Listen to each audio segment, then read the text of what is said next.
Hey guys, welcome back to the FairDinkum podcast. Today we had the one and only Michael Zerafa, world #1 boxer. It was an amazing episode. There were so many takeaways for you guys. We spoke about his upbringing, how he came from Craigieburn to now being on the world stage. We spoke about discipline, how to achieve your goals, how to, the idea of aiming for one thing instead of 5 different goals and really digging deep into that. We spoke about his relationships, spoke about religion, purpose in life, how to make an impact in the community. There were so many takeaways. Everyone's going to love this episode. We hope you guys enjoy. Take your notepad out, take some notes, enjoy the episode. All these guys sparring, and these guys want to take your head off your shoulders. You know, when I say like here, you land the right hand, you're like, oh, you're all right. Oh, boys, pull it up. You know, over there, these guys aren't fighting for a paycheck. They're fighting for a loaf of bread to take home to their kids and their wife with like a house with a hardly any roof and no door. Mm-hmm. You know, these guys are like animals. Yeah. Like I remember sparring this guy. What's his name now? And he was just like trying to kill me, and I'm like, man, like. Relax. Yeah, like, man, like, this is training. Like, they want to kill you. Like, if they get in there with a 12-year-old girl, they want to kill her. Yeah. FairDinkum. Bro, he was like, apparently, like, they had videos. More than touching his dog as well, yeah. Like, actually, like. Are we talking about the UFC fighter? Yeah. Adesanya. Oh, this is heavy talk, boys. I'm going to get you some shit. And that you didn't see after, like, even the Sean Strickland fight where because he has his dog now tattooed on his chest, yeah? And He died. He died, dog yeah. died, yeah. And Dog died? Yeah. And that was what Too much touch, too much hand, too much fondling, I think. I didn't even hear about this. Like, this is next level stuff. You don't follow UFC probably, yeah? No, I do. Like, I mean, you know, we know Volk, Alex Volkanovski, and I follow it when the big fights are on, but I've never heard of Adesanya touching his dog. That was the main like rhetoric that was going on between him and Sean Strickland, because Sean Strickland was the only guy to beat him in the UFC so far besides Blahovic. Yeah, which is a bit Emperor. Like, bro, like he brought him in and he brought it out, and because these were 2014 tweets. Yeah, when he was still in like. That's the thing about the internet as well. The internet is one of the most vicious places as well. Yeah, man. Because when he was fighting Sean Strickland, they had these old tweets and stuff like Sus was saying that they brought up that further connected the dots, because before that it was just an accusation. He's got a dog tattooed. He loves it. He makes creepy TikTok videos and stuff with it. But then the tweets resurface. What kind of videos are we talking about? Are we talking about like aggressively patting this thing? Are we talking about like fondling an animal? Like, what are we talking about? It's borderline bestiality. Jeez. Like it's borderline. And you didn't get cancelled for it? What do you mean didn't get cancelled for? He does get cancelled for it technically. Like, I don't think he can get cancelled. Like, he doesn't get cancelled to the point where like they're gonna rid him off the UFC and his brand deals and all that. But then his fan base is one of those fan bases that jumps up and then goes down, goes up and goes down. Do you go depending on how he's doing? Status. I mean, if if an everyday person did that, they'd be in jail and probably on Channel 7 and stay away from this place. And the this and that. And you'll see him on Crime Stoppers. Yeah. You know what I mean? Stay away. But I don't know, man. But it's good for the UFC as well, though. That's the thing. He can defend himself because if he comes fast, we're gone. Yeah. So I got you covered, man. Busy, man. Lay off your dog, brother. What is happening? It's too much. This is too much happening. Nah, man, Speaking about King Kenny and stuff, what's your thoughts on the YouTube boxing space? I get asked this question a lot, man. And for me, look, it's one of those, like, King Kenny, he's doing well. You know, he's and Jake Paul, we were there in his last fight, and these guys, they kind of can box. You know, so we can't really say they're YouTubers because they're backing up what they're saying. But all these other ones that are just like, literally YouTubers that can barely 2 months training. But then Jake Paul, they say like he trains properly. Yeah, like these guys are in the gym, they're training, they're not actually doing anything else. They're making this their full-time career, which I kind of respect because you can't play this sport. It's a hard sport. But like I said, these YouTubers that have 2 left feet and can't put on their own gloves, it's a joke. And these guys are getting paid millions and getting primetime TV. And then you've got professional athletes that have dedicated their whole life to this sport getting absolutely nothing, nowhere near the money they're getting or the exposure they're getting. So, I mean, I'm at the top of the game now, so it's not too bad. But, if I was starting out, it'd hurt, really, because... Would you take a YouTuber if they tried to fight you? Like, if they said they called out Zerafa, would you take the fight? Yeah, man, why not? If it makes dollars, it makes sense. You know what I mean? If it makes dollars, it makes sense. But, for me, I'm for it to a point. Yeah. Like I said, Jake Paul is doing good things because he does things for women's boxing as well. So he's becoming like a bit of a like a Spokesperson, leader, yeah. like an advocate for female boxing and whatnot. But yeah, I mean, they're probably the only two that really stand out. He's got a good Me, PR yeah. guy, man. Yeah, well, him to do I've that. met him. You know, we've met him in Orlando, and he's just got this personality where, man, like, he just sells himself. Like, Yeah. even when he's talking, he's making millions just by being himself. Like, he's so marketable, and the way he markets himself is phenomenal, man. It's next level stuff. You know. Probably comes from that confidence as well. Yeah, well, Yeah. like some people just born with it. Like some people got to touch dogs to get exposure. Yeah. You know, some you know what I mean. Some people he just naturally comes out and just does it. You know, Yeah. like it's crazy. I think the one thing that people dislike about the YouTube boxing scene is because these blokes, like you said, wake up one day, go, you know what? I learned I can make a bag just by rocking up to this gym for like 2 months and then picking somebody else who's basically done the same thing. And then I think it'd be good to it'd be very important to highlight what it was like for you growing up. Or like, did you start boxing at a young age and then progressively get better? Or were you God gifted? Nah, you cracked somebody on the street one time and then you're like, you know what, I was it's never cool. God gifted. My journey literally started at 7 years old, man. And I remember just watching boxing, and it was Roy Jones back then. The Roy Jones Juniors and all those guys were fighting, and I was like, man, like this is easy. You know, at 7 years old, I had no idea how hard the actual sport was. And I'm like, all you need is a bit of discipline, a bit of dedication, and you could be millions. And I want to fight in stadiums. I want everyone to know my name and be famous. And I was like, that's it. I want to be a world champion. I want to change my friends' and family's life. I want to be the best, you know. And I walked in the gym, put on my first pair of boxing gloves, and had no idea what I was doing. I had 2 left feet. I looked like the YouTube boxers. Yeah. And I just fell in love with the sport, man. And I got to the point where I'm like, I can be the best. And I'll be honest, it's a shit sport to get there. Yeah. Yeah, people see the end result. Like, they'll buy a ticket, they'll get a hot dog and a Coke, and they'll watch the fight, and they're like, man, lights, cameras, actions, but no one sees what's going on prior, all the no's you cop, all the hate you get, the early mornings, the late nights. Like, it's a nightmare. And that's what I say, you can't play this sport.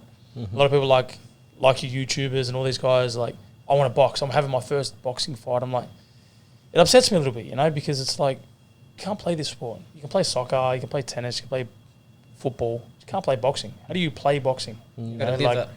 You gotta live it. You gotta like breathe this sport. You know, like I've gone my whole life without, so eventually, hopefully, you're not even promised. You know, like if you do a course after 4 years, it might take you 5 years, it might take you 6 years, but eventually you'll get a certificate. In boxing, you can give 30 years to the sport and you might not even get there. And there's no, like, you know, like wrestling or taekwondo, there's a belt system. There's nothing. Like, I know, I was chatting with someone recently and they're telling me, like, I'm a black belt in karate. And, you know, it's like from 6 to 12. And then it's like, the idea is like, I'm a black belt. It's like, you're supposed to be like proficient master. Yeah. And I'm thinking like, you know what I mean? As long like, as you're not a white belt, because if you're a white belt, that means it's bad. The only 2 people that wear white belts is if you're bad at karate or you're 80 years old, you know? So, Or you do jiu-jitsu. what got you into boxing? Like 7 years old, like, to start that young is not common. Yeah, like literally just watching the sport and just telling myself, like, this is cool. You know, like I want to do this, you know? And again, I didn't know what was going on. And Was the reason like did you want to like learn to fight things No. happening at school? No, nothing like that. I mean, I was an overweight kid. I had man boobs back then. Yeah. I had the big B cups. You know, I have them now. yeah. But yeah, like I didn't like the way I looked. I was bullied at primary school. I mean, I wasn't like, you know, violated over there, but I was copping. You know, I'd always go to the swimming carnivals and stuff, and I'd leave my top on because I was, you know, self-conscious on my boobies and whatnot. But no, for me, it was just, you know, when I started seeing the change in the body and the strength and the mindset and the, you know, what could come from the sport once I kind of understood it, I was like, man, this is it for me, man. Like, knowing I can have that one fight and change my friends and family's life, you know, making millions in Vegas. That motivates me, you know, standing on the ropes holding that belt. Yeah. You know, saying I told the world, like, that motivates me. And I say that every day. Like, I give myself goosebumps probably 5-6 times a day. And all I say is, and the new. Yeah. You know, that's all I say to myself. And my partner can back me up. I'll just scream it out. And the new. And I'm like, oh, man, like, the chills are coming now. Look at that. You know, like, I do it 10 times a day sometimes. You know, like, How early did you have that dream? 7. Literally, when you started 7 the sport? years old, literally. As soon as I put on my first pair of gloves, I was like, man, this is it, man. And I always say, like, it's weird. I wish there's a word or there's like something that I could express the faith and the meaning behind. I said, this is it for me. Like a prophecy. Yeah, like it's almost like a religion to me. Like, this is it. Like, I have to be world. It's not even like, oh, I want to be a world champion. I have to be a world champion. And what I've gone through in my career, a normal person or anybody else would have retired. And that's what I'm known for. Some people saying this, well, how's he still going? Like, you know, from management to everything going wrong, how is he still going? And I just say, man, it's I have to be a world champion. I've got nothing else. Other people have a family business or, you know, rich parents, I've got nothing to go to. This is it for me. If I don't box, I don't eat. I can't put a roof over my family's head. You know, and people don't understand the difference. You know, people are like, oh, I just want to box. You know, I could put boxing gloves on my little niece and she can fight. People don't understand the sport. You know, like you gotta want this, man. Did your upbringing shape that mindset? Like, were your parents very supportive early on? Because I know the idea, whenever you're young, you literally ask a kid, what do you want to be? Anything they say, you're like, you can do it. And then when they hit 15, and then they're like, oh, I want to be, you know, a boxer, I want to be a professional soccer player, footy player. They're like, be realistic, you know? You need to study on VCEs and you focus on that. How's your family's perspective with this? Look, man, I had a shit upbringing. It was terrible. You know, and I hate, because I speak to my family now, it's hard to dip into how deep it was and how crappy it was. But, I mean, growing up was tough. I had nothing and I had nowhere to go. Me and my sister, if it wasn't for my sister, you know, we would be, I don't even know where I'd be. I reckon I'd, you know, either be in a ditch somewhere or, you know, doing something I completely hate. But for me, like I said, a bad day only lasts for 24 hours. I truly believe that. And every time it was tough, I just kept reminding myself, I'm going to be a world champion. And that's what I always fell back on. You know, my parents, they never really supported me. They were like, you can't be this, you can't be that. Till this day, you know, and I hate saying it, but my dad always puts me down. If you lose this fight, retire. You're not going to get this, you're not going to do that. You can't beat these guys.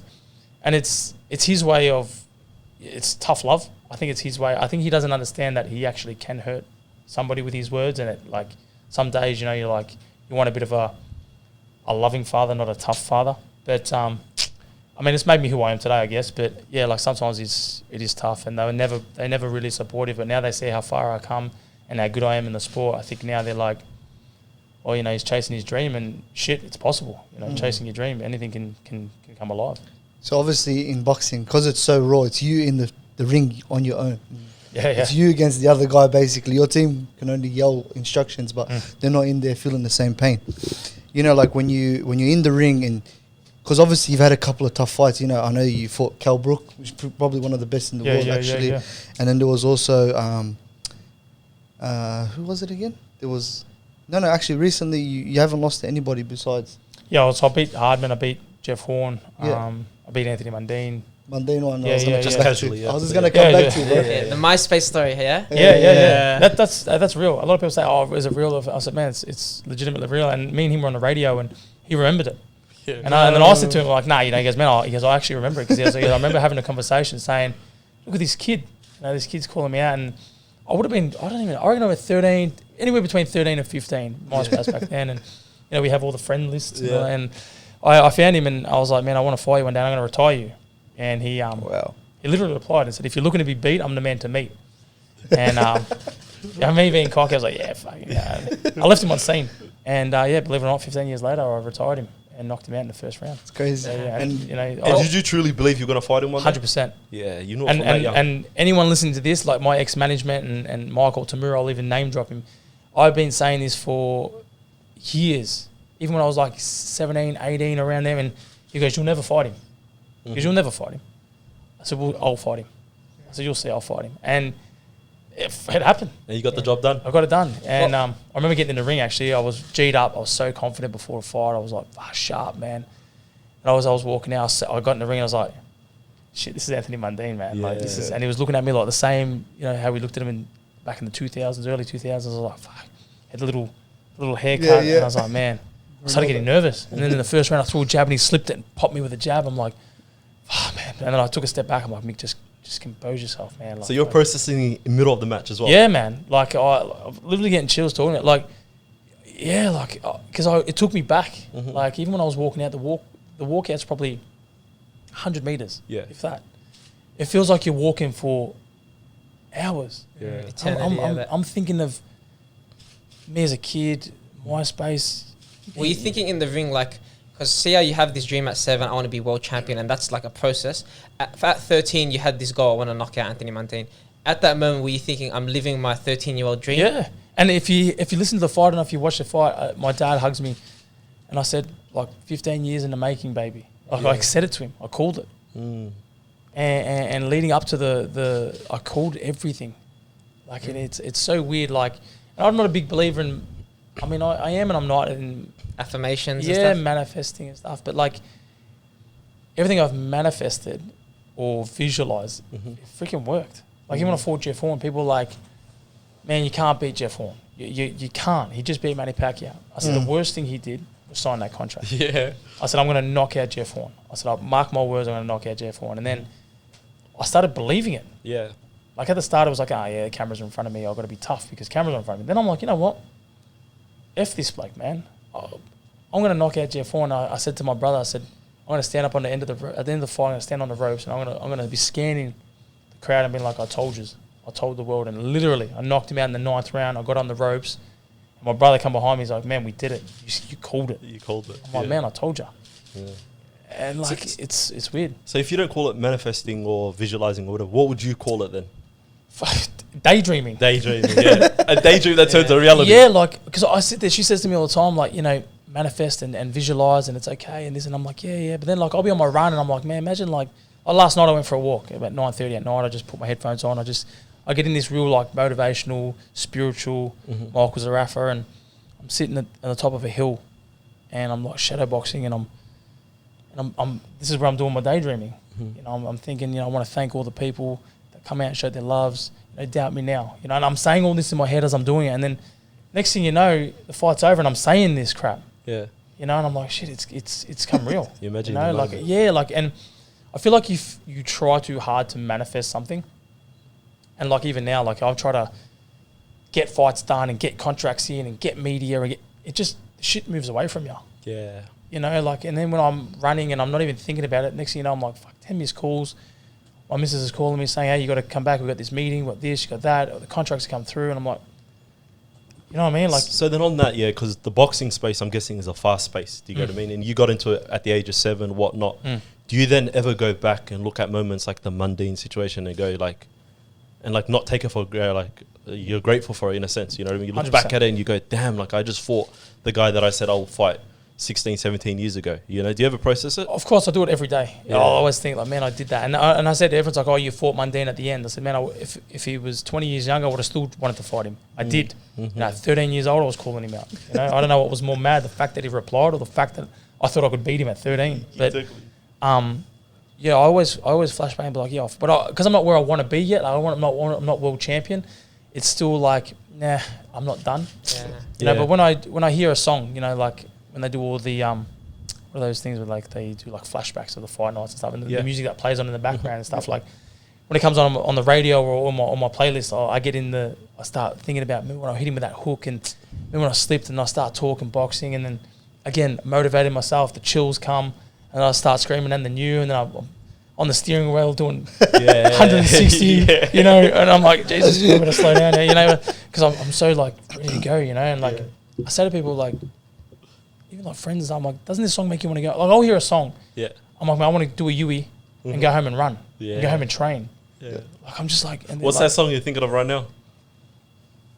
Lana Del Rey, and everyone laughs when I say this. Okay, well, it's a different. It's a different where song. you go with this one? Young and Beautiful by Lana Del. Have you ever heard that song? I might need to hear it. It might be my new gym music. Man, can we get one of the boys to play this song? I'll tell you, when you listen to this song, it's. I don't listen to like loud music. I can't listen. I don't know how people can go for runs and someone's screaming in your ear. On drill music, you don't listen to that, Joe? No, like I listen to that just like violins. You know, like that instrumental violin. Like my mind's Things that elsewhere. make you present. Yeah, man. And that's when I do that. all my thinking and my daydreaming, and I'm like, man, I'm going to knock out Floyd Mayweather, you know, and next thing you know, I'm not knocking out Floyd Mayweather, but, you know, if something big's happening. But yeah, that Young and Beautiful by Lana Del Rey, it just takes me to another place, man. Into flow state, yeah? Yeah, bro. Like, and people are like, bro, the song's, it's a girl song. Yeah. I'm like, listen to the words. Definitely is. Yeah, but But he'll knock you out if you say that to his face. That's the issue. would you say- If you're a normal guy, you could say that. I can't say it to your face. Me and Zerafa are mates. yeah, I got you back. But like, I'll play it, and even when I'm training, and my trainer will like me just warm up, do some shadow box and stuff, and bang, he'll put the song on, and straight away, I'm in this other world, and I think I got that feeling because Manny Pacquiao did a video, and he had that playing in the background when I watched it probably 10 years ago. And no, not even. Because how old's the song? It's pretty sure it's an old one. Yeah, like it's when it was first coming out. And yeah, like for me, that song just gets me every time, man. What would you do if now, because you're obviously at that part of your career, if a 13-year-old, maybe it happens a lot, calls you out on Instagram? Like, how serious do you take it? Only because you're one of the people that have lived that. Like, you'll see a 13-year-old like, I was you one day, and I achieved it. Like, I'll be shitting myself. I'll be shitting because I'm getting it now. I get it all the time. Yeah? I want to fight you one day, and I'm like, Jesus Christ. I know exactly what you're feeling, brother. You trying to get away from that? Yeah, man. Because I'm trying to run away. Like, you see this kid hitting pads, I'm like, man, this kid's dangerous, you know. But it's good, man. Like, if any 12, 13-year-old kid is looking at fighting me one day, keep dreaming, because you never know, man, like I did. And I hope one day that I can fulfill your dream. Yeah. You know, and you do take the title off me, because, you know, it's about passing it on. That's Mundine. After we had a mad moment, you know, after I fought, they carried him out and as in on the shoulders, not once he woke up. I mean, you know. Yeah. After you finished the box. They carried him out, and then, you know, in the backstage, we exchanged gloves, and I've got his glove and he's got my glove, and we were just talking, and I had all the cameras and stuff on and whatnot, and he was just telling me about being the villain and what he went through, and he goes, like, I'm passing the torch on to you. You know, like Villain to villain, huh? Yeah, because I'm the bad guy. You know, and I love reading. Like at the start, I used to hurt my feelings, man. I'd be like, "Fuck, who is this person?" Why are they framing me like this? Trying to see where they're at so I can bump into them. And Yeah. And then I'm like, you know what? I love it. Like, as much as sometimes I'm like, man, this is shit. And, you know, I'm getting drilled. I love it. Like, the villain, you have power. Yeah. You know, like, you got the best of both worlds, you know, because you can be hated, then all of a sudden, oh, man, he's really nice. He actually did something really good. You know, and it could be something small, you know, like, and people that know me and people that know the sport know it is for a show, and you know, everyone's like, man, they get my back. Zerafa's a gentleman, you know, always gives the T-shirt off his back. I've literally done that. You know, kid has come in from, I had one the other day, he drove all the way from Albury just to come to me. He's rocked up, and I always say, I want to know what they feel, because, like, I don't think of myself as anything. You know, I'm Michael Zerafa, it is what it is, but then when they see me, their face lights up, and oh my God, Mum, that's him, you know, do you mind if we get a photo? I'm like, yeah, of course, man. And then, like, I ran back to the car after I shook his hand, and I had a few T-shirts in the back and stuff. I'm like, I might run back one. I ran back in. I'm like, hey, man, just here's a tee for you. And he's like, oh, thank you so much, man. Like, now he's tagging me every day. And I'm like, man, like, it's the small things, you know. And that's what I love, that you've got the power to be such a hated athlete, but you've also got the power to be loved. Where when you're loved, it's like, oh, he's nice.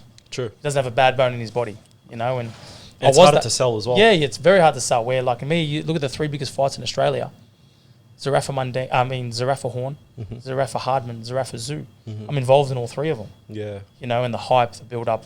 For me, like I said, I enjoy it, and you know, I'm hanging to be back now on a bigger platform to go off again. So you moved to Vegas, correct? I'll be going to Vegas. Is that what the gym is? Yeah, TLX. Yeah, in Vegas. Have you settled in as of yet? No, not yet. No. So I just came back from where were we? Orlando, Florida. Okay, nice.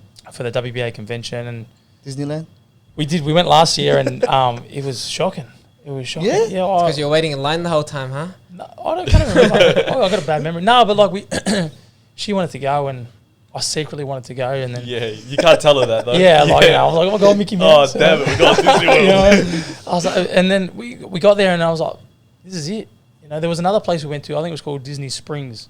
Yeah, and it was so much cooler, man. Like it was like a little world in a world. I actually felt like I was chilling out with like Minnie and Mickey. You know, like it was pretty cool. But I mean, it's off the bucket list. Weed legal in Orlando? Is that what was going on?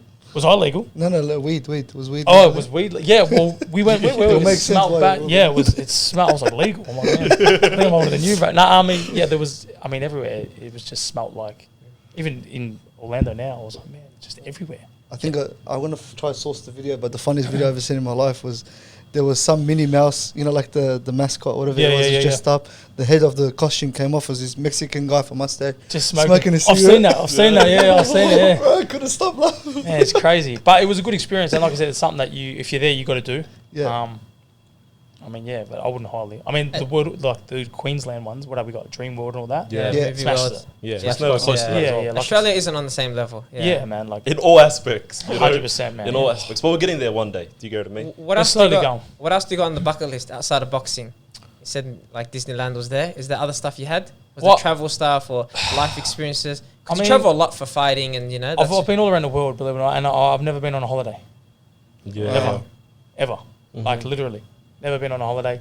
I think we went after my last fight. She goes, that's it. We're going on a holiday. And she goes, we're going to Cairns. Yeah. outside of Australia. Yeah, but hey, it gets Hey, better. Cairns is good. Bro, I nearly died with the heat. Yeah, I Yeah. hate the heat. And she goes, everyone's like, oh, it's hot. I'm like, yeah, I'll be all right, man. Like, Yeah. as soon as I got off the plane, I couldn't breathe. Yeah. And the whole time I was there, I was just in the gym training. Yeah. So like, and that was for 4 days. Yeah. It's And the heat combined with the moisture as well. 'Cause it's one of the most humidest. Bro, I Is could that a not. word? Humidest. Most humid, Humid place. There we go. most Yeah. humid place in Australia. It's I couldn't terrible. breathe. I actually, people trying to talk to me, I was like gasping for air. I was Yeah. like serious, and like and when I was in gym, I'm like, stop breathing. Wait, when'd you go in summer or something? Yeah, where were we? Port Douglas. Oh yeah, that's different. It was yeah. man, and like in the gym, I'm like, bro, stop breathing my air. Like, Yeah. I'm trying to run here, man. Yeah. Like, You gotta go. We You gotta go went- scuba diving up there. We went Thailand. One of our mates is he's an MMA fighter here in Australia, and we joined his fight camp in October. October. So us four were training in Thailand, and it's so humid there. So yeah, obviously yeah, next to yeah. the I've been, equator. I've been, yeah. And when we were training, we were all looking at each other like we've never sweated this much in our life. And we'd do like Muay Thai, kicking each other, and you'd grab the sweat. Yeah. And it was like, man, gross, you can't like train in that weather. Well, Melbourne, It's disgusting. I hate the heat that much. Like Melbourne's too hot. Like today, I nearly died. Like I hate the heat. Like I'm not born for the heat, man. Like in Russia, when I fought in Russia, I was walking. It was minus like 3 degrees. I was walking around in singlet and shorts. People were like, man, this bloke's Damn. lost I love how you casually just say that I fought in Russia. it. Oh yeah, hey, it was scary. I nearly got shot. Yeah. Do you want Yeah. to tell us that story? Oh yeah, it was fucking crazy. So I was over there, and they're very rude. I don't even know if they're meant to be rude, but they come across very rude. Yeah. And I was lost. And I went to the guy at the airport. They don't have like police there. It's more like Civilians. yeah, that two kids The whole running around. country's police, man. No, they're like Oh, military, military, you yeah. know, like with those Yeah. hats. Yeah. And I went up to him and I was just like, I'm lost. And he started saying something, but I must have been too close to him. And he kind of like brushed me or like pushed me, you know. And I was like, hey, I'm like, what's your problem, you know? And I started acting up. Yeah. And he like pointed it at me Yeah. and like was saying something in Russian. And then my trainer like grabbed me by the throat. It's like, mate, we're not at home. Yeah. Like, shut up, you know. And I was like, man, like he just like pistol whipped me, Yeah. you know, in the middle of the airport. But yeah, they're an aggressive race, man. Bro, Like, negative 6 degrees, you don't see the sun. I would be aggressive yeah, too. well, so I loved it. Man, I was running around in singlet. Like, you know, it was nuts, snow up to my knees. But yeah, it's a beautiful country. But as in, I wouldn't go there. I wouldn't go there again. As in, like, I booked me a Outside flight. of work, yeah. Yeah, you know, like you go to Moscow. Like, it was not really much to do. Besides that, is it Red Square? Mm-hmm. That was pretty cool. The No, churches there. I mean, I was in the churches, and I love that stuff. You know, and besides that, you know, there wasn't really much to do. Do you see a big difference with the, we'll say, Western and Eastern philosophy of like martial arts? Do you see a big difference, like even fighting boxers from, you know, the East or from Russia? Is there much difference, like in training, philosophy on it? Yeah. There's styles make fights, and every country has different styles. Man, like I everyone has opinion on it. I truly believe the Cubans are probably the best skilled fighters, and then you got like the Mexicans, the toughness, the Puerto Ricans, the Russians. They fall in the same. They're just tough. The Japanese, tough. The Americans, they try to be like that Mayweather, skillful. Yeah. You know, like every style has. Every country has a style. But yeah, I think the Russians and Do you think it's this tough upbringing, like speaking before about your upbringing and how you had these obstacles? They say like through the tough times you make these like great people, you know, and a lot of times they talk about these war-torn countries and the fighters that come out of it, because a lot of them are fighting for their lives or for their community or their village. Like if they didn't have this fighting, that, you know, they wouldn't be able to survive. Compared to us in Australia, we could literally do any job we want and pretty much like 100%, man. Like, you literally nailed it. Yeah. Because I've been all around the world and done training camps. I lived in America, and then I was training out of, like, I drive to Tijuana, Mexico, and all these guys sparring. And these guys want to take your head off your shoulders. You know, when I say, like, here, we you land the right hand, you're like, oh, you're all right. Oh, boys, pull it up, you know. Over there, these guys aren't fighting for a paycheck. They're fighting for a loaf of bread to take home to their kids and their wife with, like, a house with a hardly any roof and no door. You know, these guys are, like, animals. Like, I remember sparring this guy. What's his name now? And he was just, like, trying to kill me. And I'm like, man, like, what? Relax. Yeah, like, man, like, this is training. Like, they want to kill you. Like, if they get in there with a 12-year-old girl, they want to kill her. Like, here we have a lot of freedom. And it's not our fault, you know, but these guys are coming from nothing. You know, when people say, oh, I come from nothing, and I say it, and then there's guys that have literally come from nothing. And they truly mean it. Yeah, you know, like, you fight another Australia that's had a little bit, and you say, yeah, I've come from nothing, you know, you might be like, you know, but these guys have literally come from nothing. And they want to kill you. Yeah, I'm on Centrelink. Yeah. Doesn't even get a... Well, I mean, I've get never your been on weekly that, massage. but you know what I mean? Yeah, you can go get, you know, support from somewhere, or, you know, you can get a local job.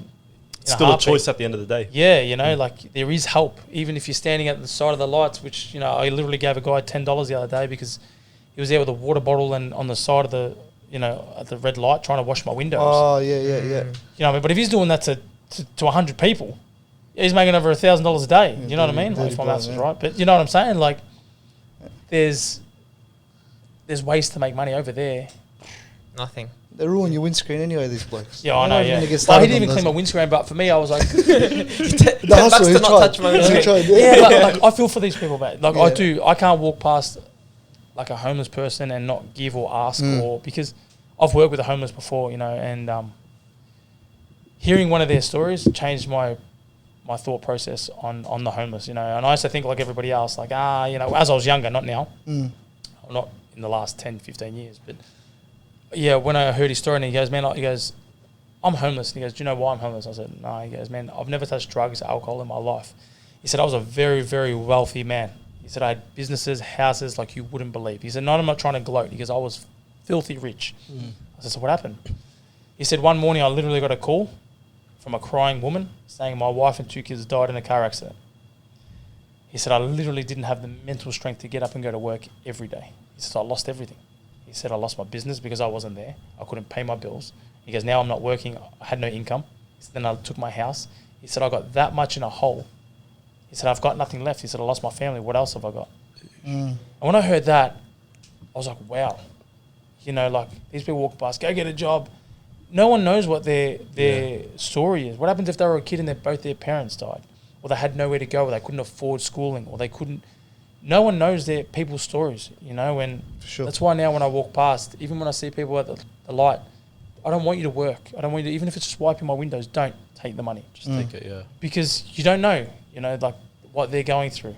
And if they're hungry, I'll buy them food. We went away once to Geelong. We had a guest appearance at a school, and we walked into Macca's, and there was a homeless guy. And I will never forget this moment, because it nearly brings me to tears every time I try to even think about it or explain it.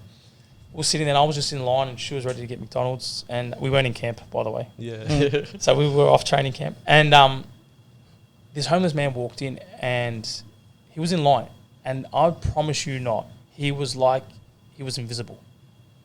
The workers were looking past him, saying, next. He was standing in line. Would not give him the time of day, and he was sitting there trying to count his coins. And like, it kills me even like trying to explain it. And I said, are you all right? He goes, oh yeah, like, he panicked. And again, they continued to look just like he wasn't even alive, man. I said, you're right. He goes, oh, I'm just really thirsty. He goes, I just want a water, you know. And I said, what do you want? He goes, no, I got no money. What do you? And I said, doesn't matter. Get whatever you want. And the excitement on his face, and man, it was, I don't even know what he ordered. It was like a chicken burger, and he was that excited. And then we sat there for an hour talking. But like, he was just so grateful, and like, the words can't explain how like happy it made me just to see him eating. And he goes, "Oh, do you mind if I just get a small, like, I said, get whatever you want?" And I made sure it was like the large. You know, if he wanted a small, I got him a large. And I got him a burger, a drink, and everything. And just like the appreciation, and it always comes, and I say this, always comes from those that have nothing. The ones with the biggest hearts and will give you the socks off their feet are the ones that have nothing. Yeah. The ones that have everything give you nothing. They will not give you a time of day. And it sucks, man, the world that we live in, bro. And that's why I can't walk past someone that's struggling. I don't even say homeless, just someone that's struggling, you know, without saying, what can I do to help? And I'm like, you know, I'm doing well. But I'm not in a position where I'm going like, here, I'll buy you a house. Like, but a meal, food, $10, $5, $50 to these guys changes lives. Even a chat, bro. Yeah, Even a a chat. Like, we stayed there and, like, you know, I'm pretty sure our meal got cold. We were there talking to him just because he had no one to talk to.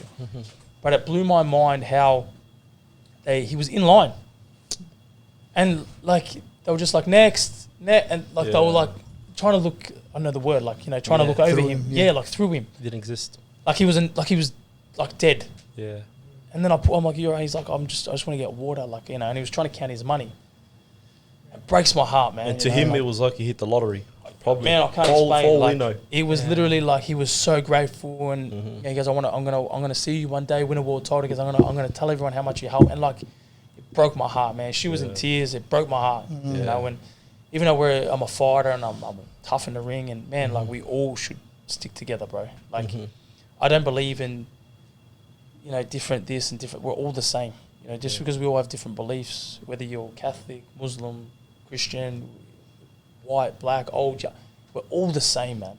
You know what I mean? Like, we need to stick together. Yeah, you're right. That's why everyone separates. Oh, no, you know, we can't do this. And this is where, look what's happening around the world, man. True.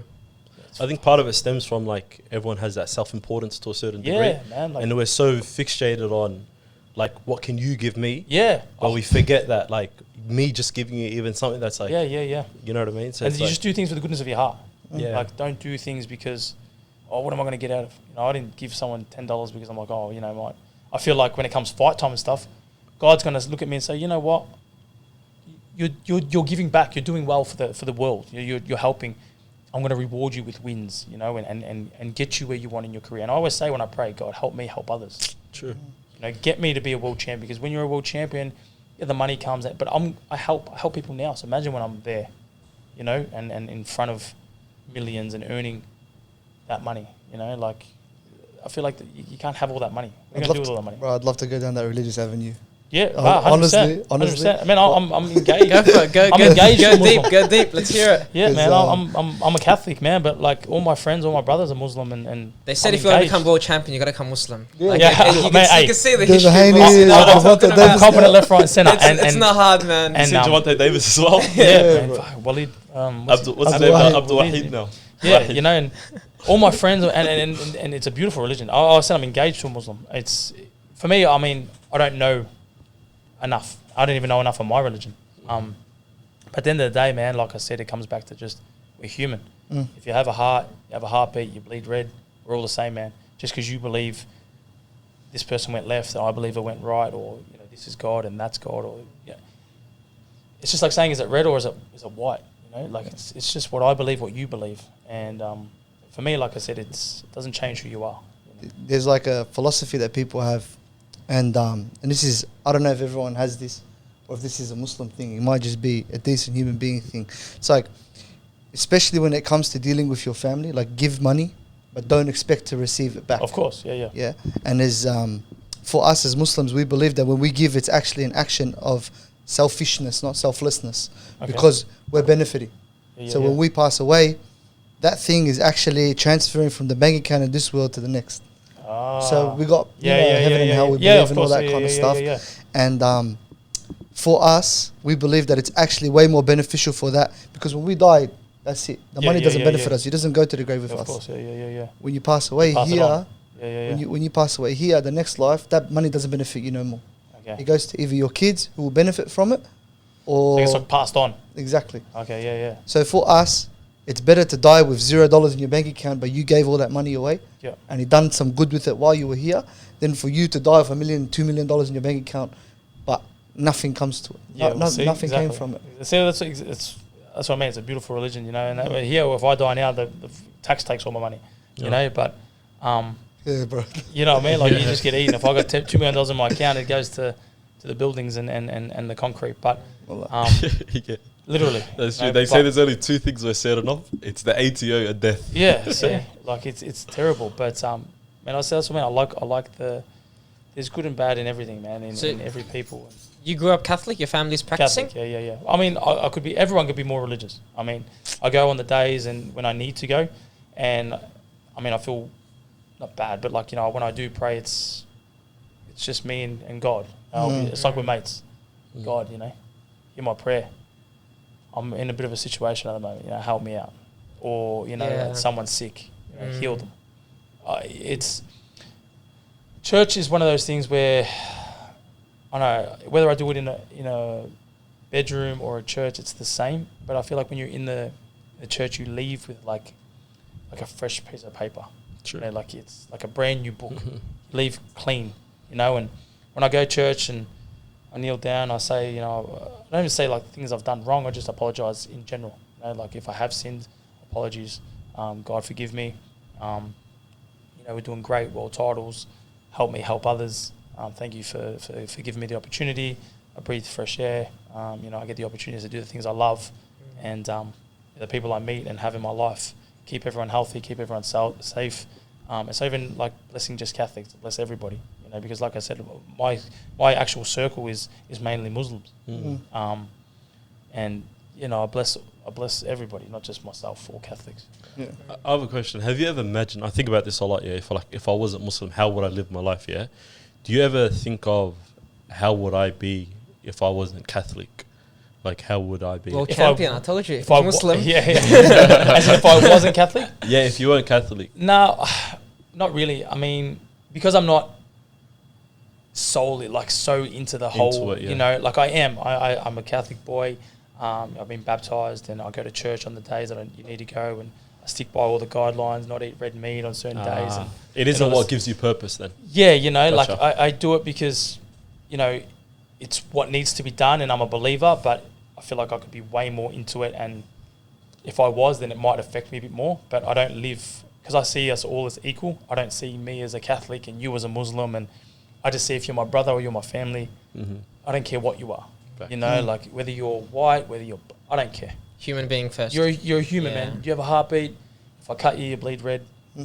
We're family. You know, we're together. Look, I think you also, because sometimes people say they're Christian, but they don't have that presence of God in their life. And that's really what a lot of people, why they go searching in a new religion, is because they feel like empty. They feel like they can't talk to God. And for someone like you, if you have had experiences where you're like, okay, I go to church or I pray and those things happen, you're like, God and I have a relationship. It happens with all of us. Like, we're like, oh, you know, I don't know what to do with the job or life. You talk to God, and then, you know, the problem gets solved. You're like, damn, like me and God have a relationship. And that's really what a lot of people are looking for. That quick fix. It's really, there's, people look for either it's the purpose of life, which is why you search in religion, or it's direction of every day. Like, for example, your life, it's like, my goal right now is to become world champion. That's what I'm working towards. Sometimes someone else is working the 9 to 5. They're like, why am I put on this planet? You have that through boxing, through making that impact, helping people. Someone else is like, I don't have that, and that's where religion will teach you that. Because for a lot of people, well, sometimes, like I said, like I do it a lot. You know, sometimes I question. I'll be on my run and I'll look up. I'm like, God, when I get there, man, you're gonna have some serious conversations. Like, what are you doing to me? You know, like, and sometimes, like, I don't question. I guess you do. You know, like I question, like, why, man? Like, what have I done? You know, like I say, I must have killed people in the last life. Like, why are you're punishing me so much, you know? And then a day or two later, something good will happen. And then I'm like, sorry, God. You know, it's just me on my rant again, you know? And on my run, I'm like, thanks, God, you know? Like, I love you, man, you know? Like, and I talk to him like I know it sounds crazy, but like you talk like we're mates. You know, like it's the relationship you're supposed to have, actually. Yeah, like, you know, I say, like, you know, thank you, God. Like, bro, thank you. Like, you know, done it. You know, like, I don't sit there and point the finger as in, you like, know, everything. Correct. You know, like, I just, like, even before I walk into the ring, you know, I do the sign of the cross, and I have the same entrance, and I look up, and just before I get in the ropes, I say, "This is it, God. This is us. Me, you in the ring, man. Let's do this." Yeah. I think it's a like- healthy relationship to have as well. Yeah, you know, I don't talk to God, and people might think it's crazy, or it's wrong, but I don't talk to him like he's. Yeah. Well, In that's Islam, okay, okay. I was going to say that's what the people who think religion as a cult, that's Yeah. their mindset. Their Correct, mindset yeah. is, hey, every mischief or every sort of like tragedy that happens in the world, is because of God Himself. You know what I Yeah, mean? And that's they right, think, how can people go and assign themselves to a religion where you see all these atrocities occurring? You know, but then when you change your mindset a little bit, it's like if you had that mindset that when the days go bad, you know what I mean? What are you going to have when the days are good? You That's know? why people like they say, "Oh, it's God, He controls everything." Like, look what's happening in the wars and all the kids that are dying, and then people are like, "Oh, God." I'm like, He doesn't work like that, because if He had the power to do that, you think that would be happening? Yeah. You think there'd be guys, UFC fighters playing with dogs and all this? Nah. Do you know what I mean? Like, Yeah. there wouldn't be kids being harmed. There wouldn't be innocent people getting bombed. And if that was He had that much power, you know, like, He'd take that surely away. True. You know what I mean? Like, and some people look at Him as he's the guy that cleans everything up, and like, He can't look like that. You just got to ask for guidance, help, because I'm lost, a bit of strength.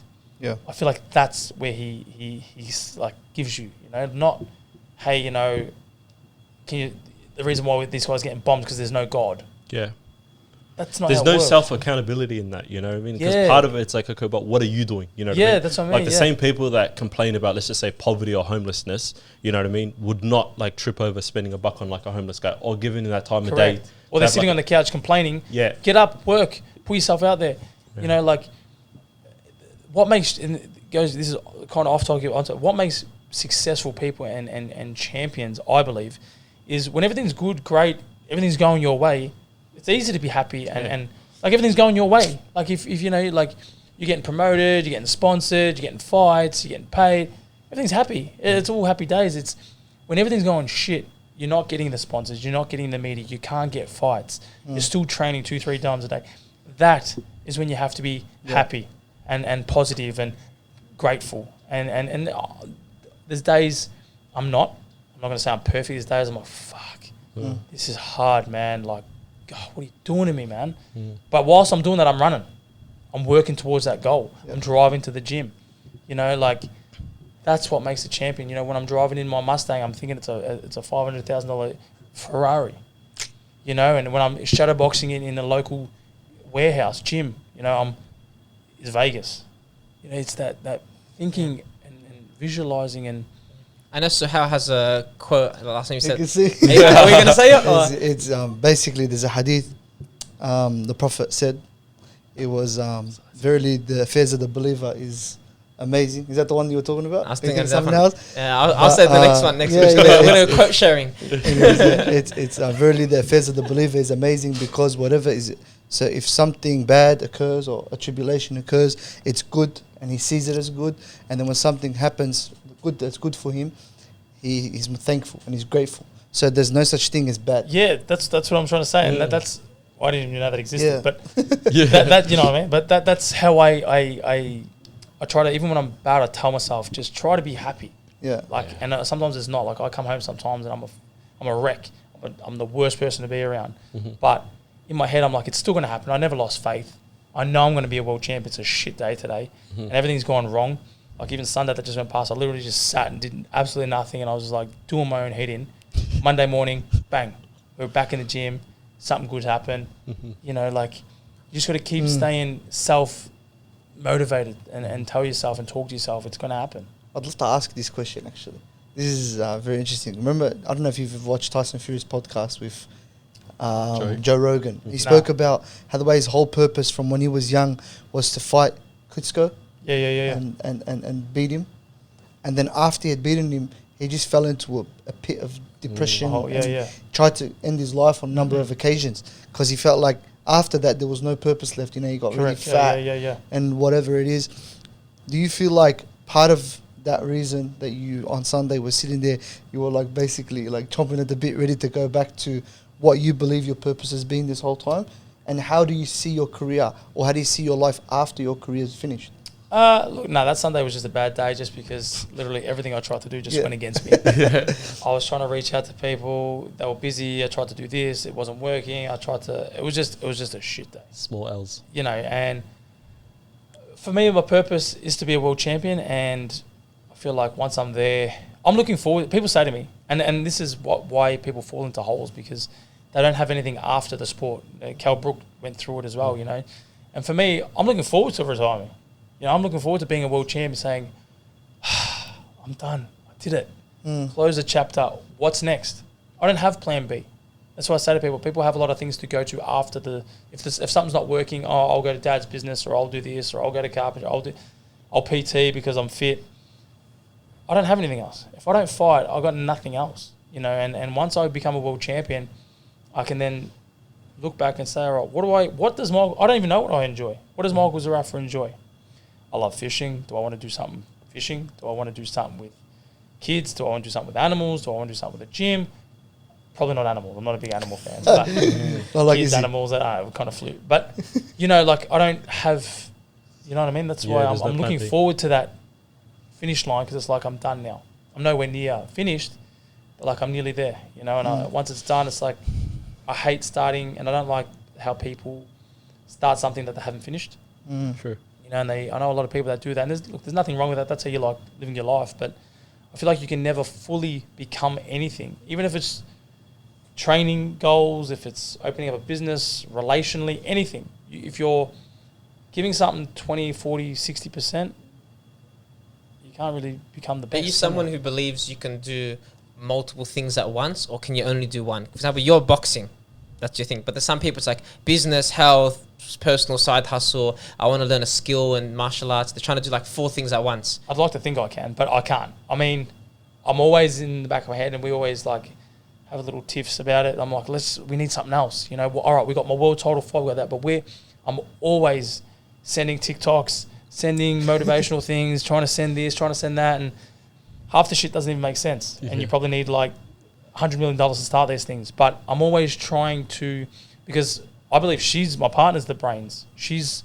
I've never seen anybody on a computer like her, man. I'm telling you, like, the shit she gets done, I'm like, who'd you pay to get that done? You know, why didn't you run it by me? She goes, I did it. I'm like, so why are we paying people to do things? Yeah. You can do it, you know? So I always try to get her dipping into other avenues, because my English is no good. I mean, as you can see, I'm not the best.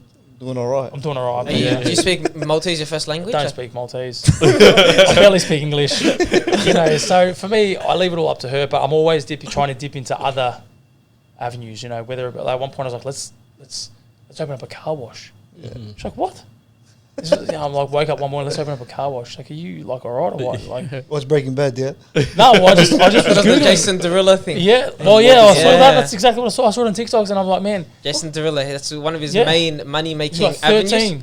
He has monthly subscriptions. You pay monthly, and you go as unlimited times to the car wash. Yeah. See. So a lot of people just sign up for a month, come once a month anyway, but you make. For example, a car wash might be $100 a month, like the fee. See? Wow. It's like and I'm always thinking, like with my fight money, like you're getting good, like big money lumped. Like let's start investing. Actually, I don't know if you like when people come up to you and have ideas, but this podcast is in need of some new lighting. New lighting. Did you say? I was doing a good job. It's mad. I should have said. I'm not gonna put it on my Instagram, but it looks not when we have 10 lightings looking at us. Or came out lighting. You need like 6. Yeah. Anyone watching, they've got a few people with iPhones just with their lights on, their torch on. No, but yeah, I'm trying to always be like, what are they called? Entrepreneurs, is that what they call? Yeah. I'm always trying to have money. I like to think if I like spending $100, that 200 comes back. Yeah, nice. Yeah. So it's never the case, especially when you live with females. But yeah, like I always try to, but I'm not good at it. No. How about? Go. I was gonna bring up relationships and stuff. Before we go relationships, I would have burning questions, but I hate to be negative.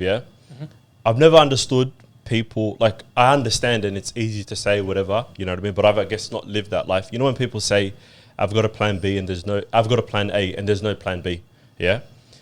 Do you ever think about on the other side of, like, let's just say you didn't become, let's say, a world championship, or like a world champion, would you say at the end of your career you'd still be content? Oh, no, not at all. Like, when I say that, my mind's always doing it. Yeah. My mind's always like, man, maybe I open up a gym, maybe I do this, maybe I do that. always thinking of other avenues of other incomes, and just in case, because there's as much as I'm a hard working and I'm motivated and I truly believe I'm going to be a world champion, there's also like being realistic too. You may not, you know, you may get sick, touch wood, something may happen. That's life, yeah. But when I say that, like that cringy quote, you know, don't focus on plan B because it distracts you from plan A. I just say I don't go out of my way to start something else. You know, like I'm 100% solely into boxing. My mind's doing things on my downtime when I'm at home, eating dinner and we're talking and, you know, training's done for the day, and I'm trying to think of other avenues of, you know, ways I can, if boxing didn't actually happen for me. But I'll never, let's open up a cafe and let's start investing in that and then do that, because imagine trying to open up a cafe but you got to travel and you're doing this and hey man, like one of the two is, if not both, is going to. You can't give both things 100%. Correct. You know, you're overseas. How can you give the cafe 100%? Exactly. Or if you're at the cafe, how can you be giving training and fighting 100%? Yeah. You know, so when I say things like that, I mean like, my mind's still thinking of being realistic, but I don't dip into doing that stuff. Don't worry. You'll get there one day, and it's on camera right now. It's live. I mean, like, because I always talk about opening up a gym, you know, and I because I've got a few mates that own gyms. I hit them up, man. You're selling a gym, and like, yeah, man. So I wanted to, you know, take over the gym, but that's literally a transaction. Getting a bank approval transaction. The gym's mine. I'm asleep making money, you know, and I'll show my face on my days off, you know, and do my thing. But I would never start from scratch whilst I'm boxing. And that's like, even now, my partner wants to get married.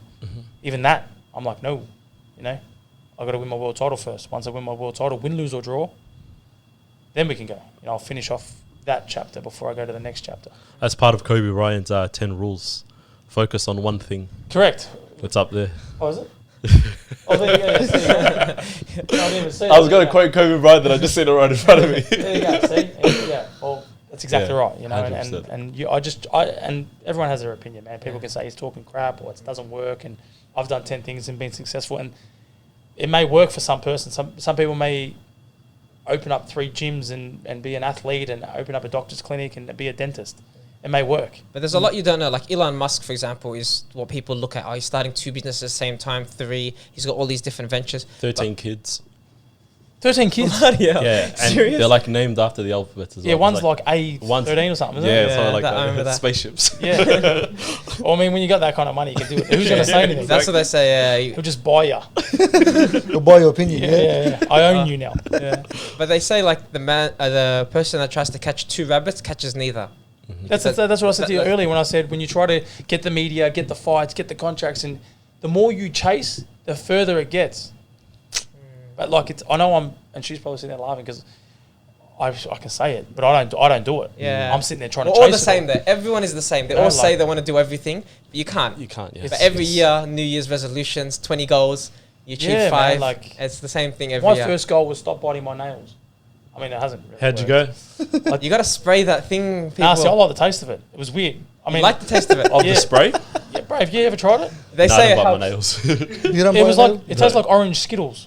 Orange Skittles. And it just There must be a spray you don't like though. We have to find like a. Bro, just tempt me to bite them more. I nearly started on my toes. And, you know, Oh, you're flexible, man. Nah, I was gonna ask about your mobility routine, so that can I help. haven't been able to touch my toes in about 20 years.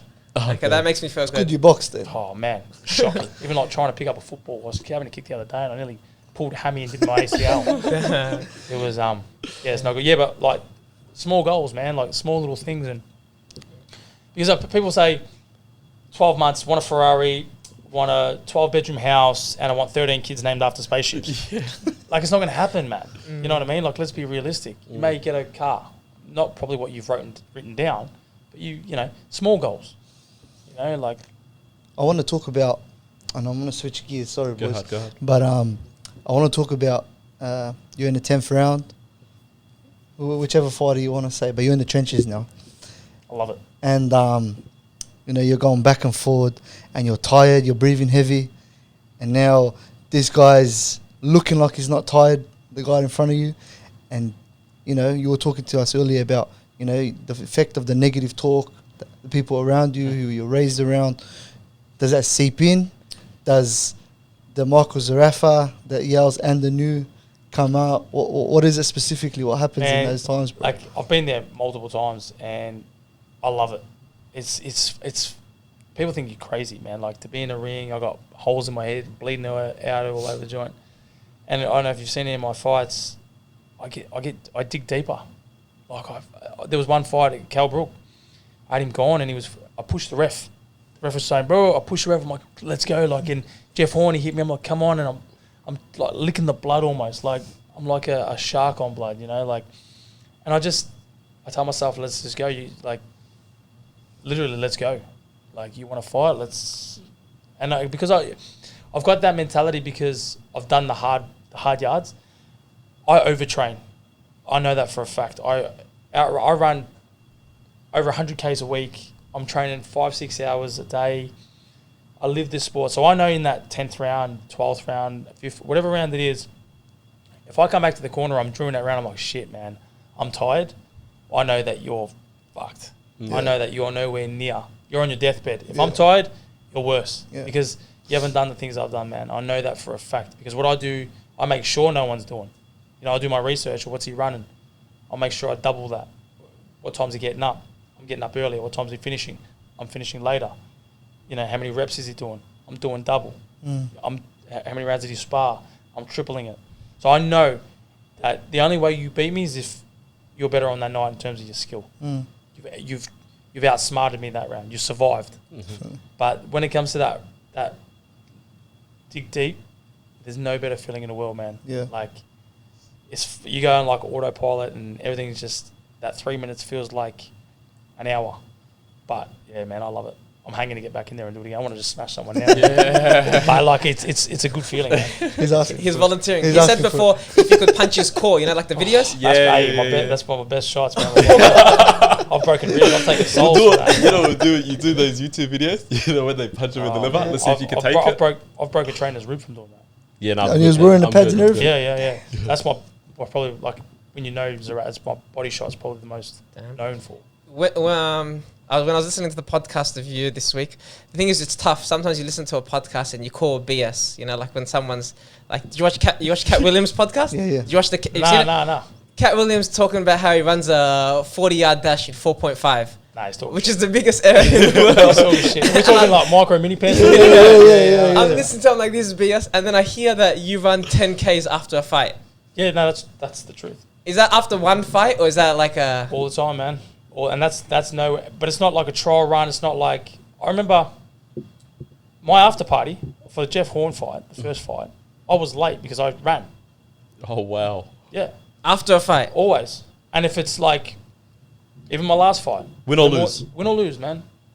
Yeah. I mean, if I lose, it means I'm pretty battered. So Yeah. But, yeah, if I can get up, 100%.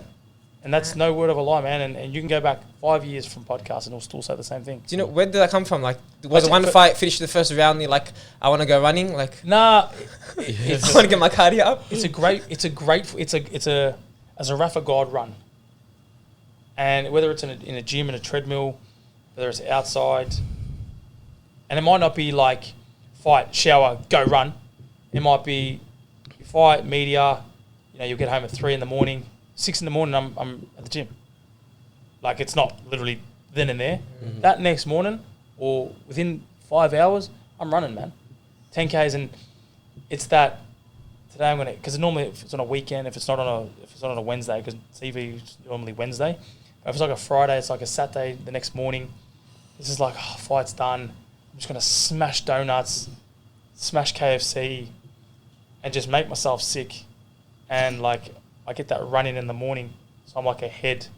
I thank God, and I don't feel guilty eating.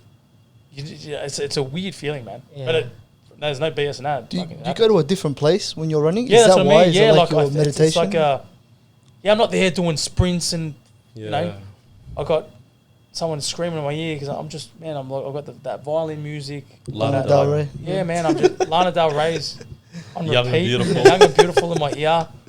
And yeah, man, I'm just in another world. Is it a competitive edge? Like, is that the motivation, or is it literally just to clear your head? 'Cause sometimes you're like, my competition isn't going to run after a fight.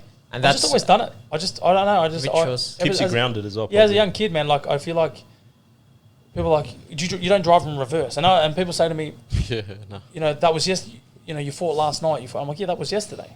Today's a new day. You know, God willing, I got the win. Nothing should change now. True. Yeah, I don't have to go 100%, even if I'm running 10 Ks in 2 hours. But like, it's a new day now. Nothing changes. Yeah. Almost gives you a sense of reality as well. Yeah, you like know? you're real, man. Like, you know, and then I get up, I come home, I've showered, I'm like, I feel on top of the world, bro. Like, I've just won 10 Ks in the bank. What are we eating? Yeah. You know, like Yeah. I'm starving, man. Like, let's eat, let's order food, let's donuts, you know what I mean? And everyone around you is getting fat because you just yeah, ran 10 Ks though. and that's the mindset. That's what I'm saying to you, that 10th round when it's time. I know you haven't done the shit I've done, man, because I go above and beyond. Like, I'm doing outrageous shit, literally. Like, the other day I trained 3 times, and each session was 6 Ks. So I ran, what was that, 6, 12, 18 Ks.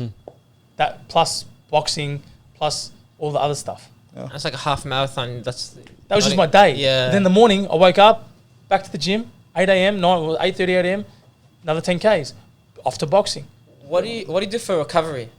Do you want to know, honestly? Because this guy did 75 hard, which is 2 sessions a day for the last 75 days. He's looking at his body. He didn't push it, obviously. I'm joking. And I'm doing it now. And obviously recovery is a tough thing because we run and then we train most days. I feel like, I'm probably the worst person to ask. Just recovery, yeah. Recovery, I only recently started doing it, and now I'm talking like 3 days ago. I bought I don't know if you saw my post. The ice bath? Yeah. Yeah. That's my recovery, man. I buy a bag of ice, fill it up, chuck it in there, wait 5 minutes, stay in there for 10, 15 minutes. Yeah. That's my recovery.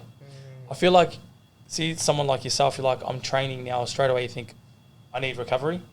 And then this is what I say to people, like, oh no, you need to eat. I laugh at people like this.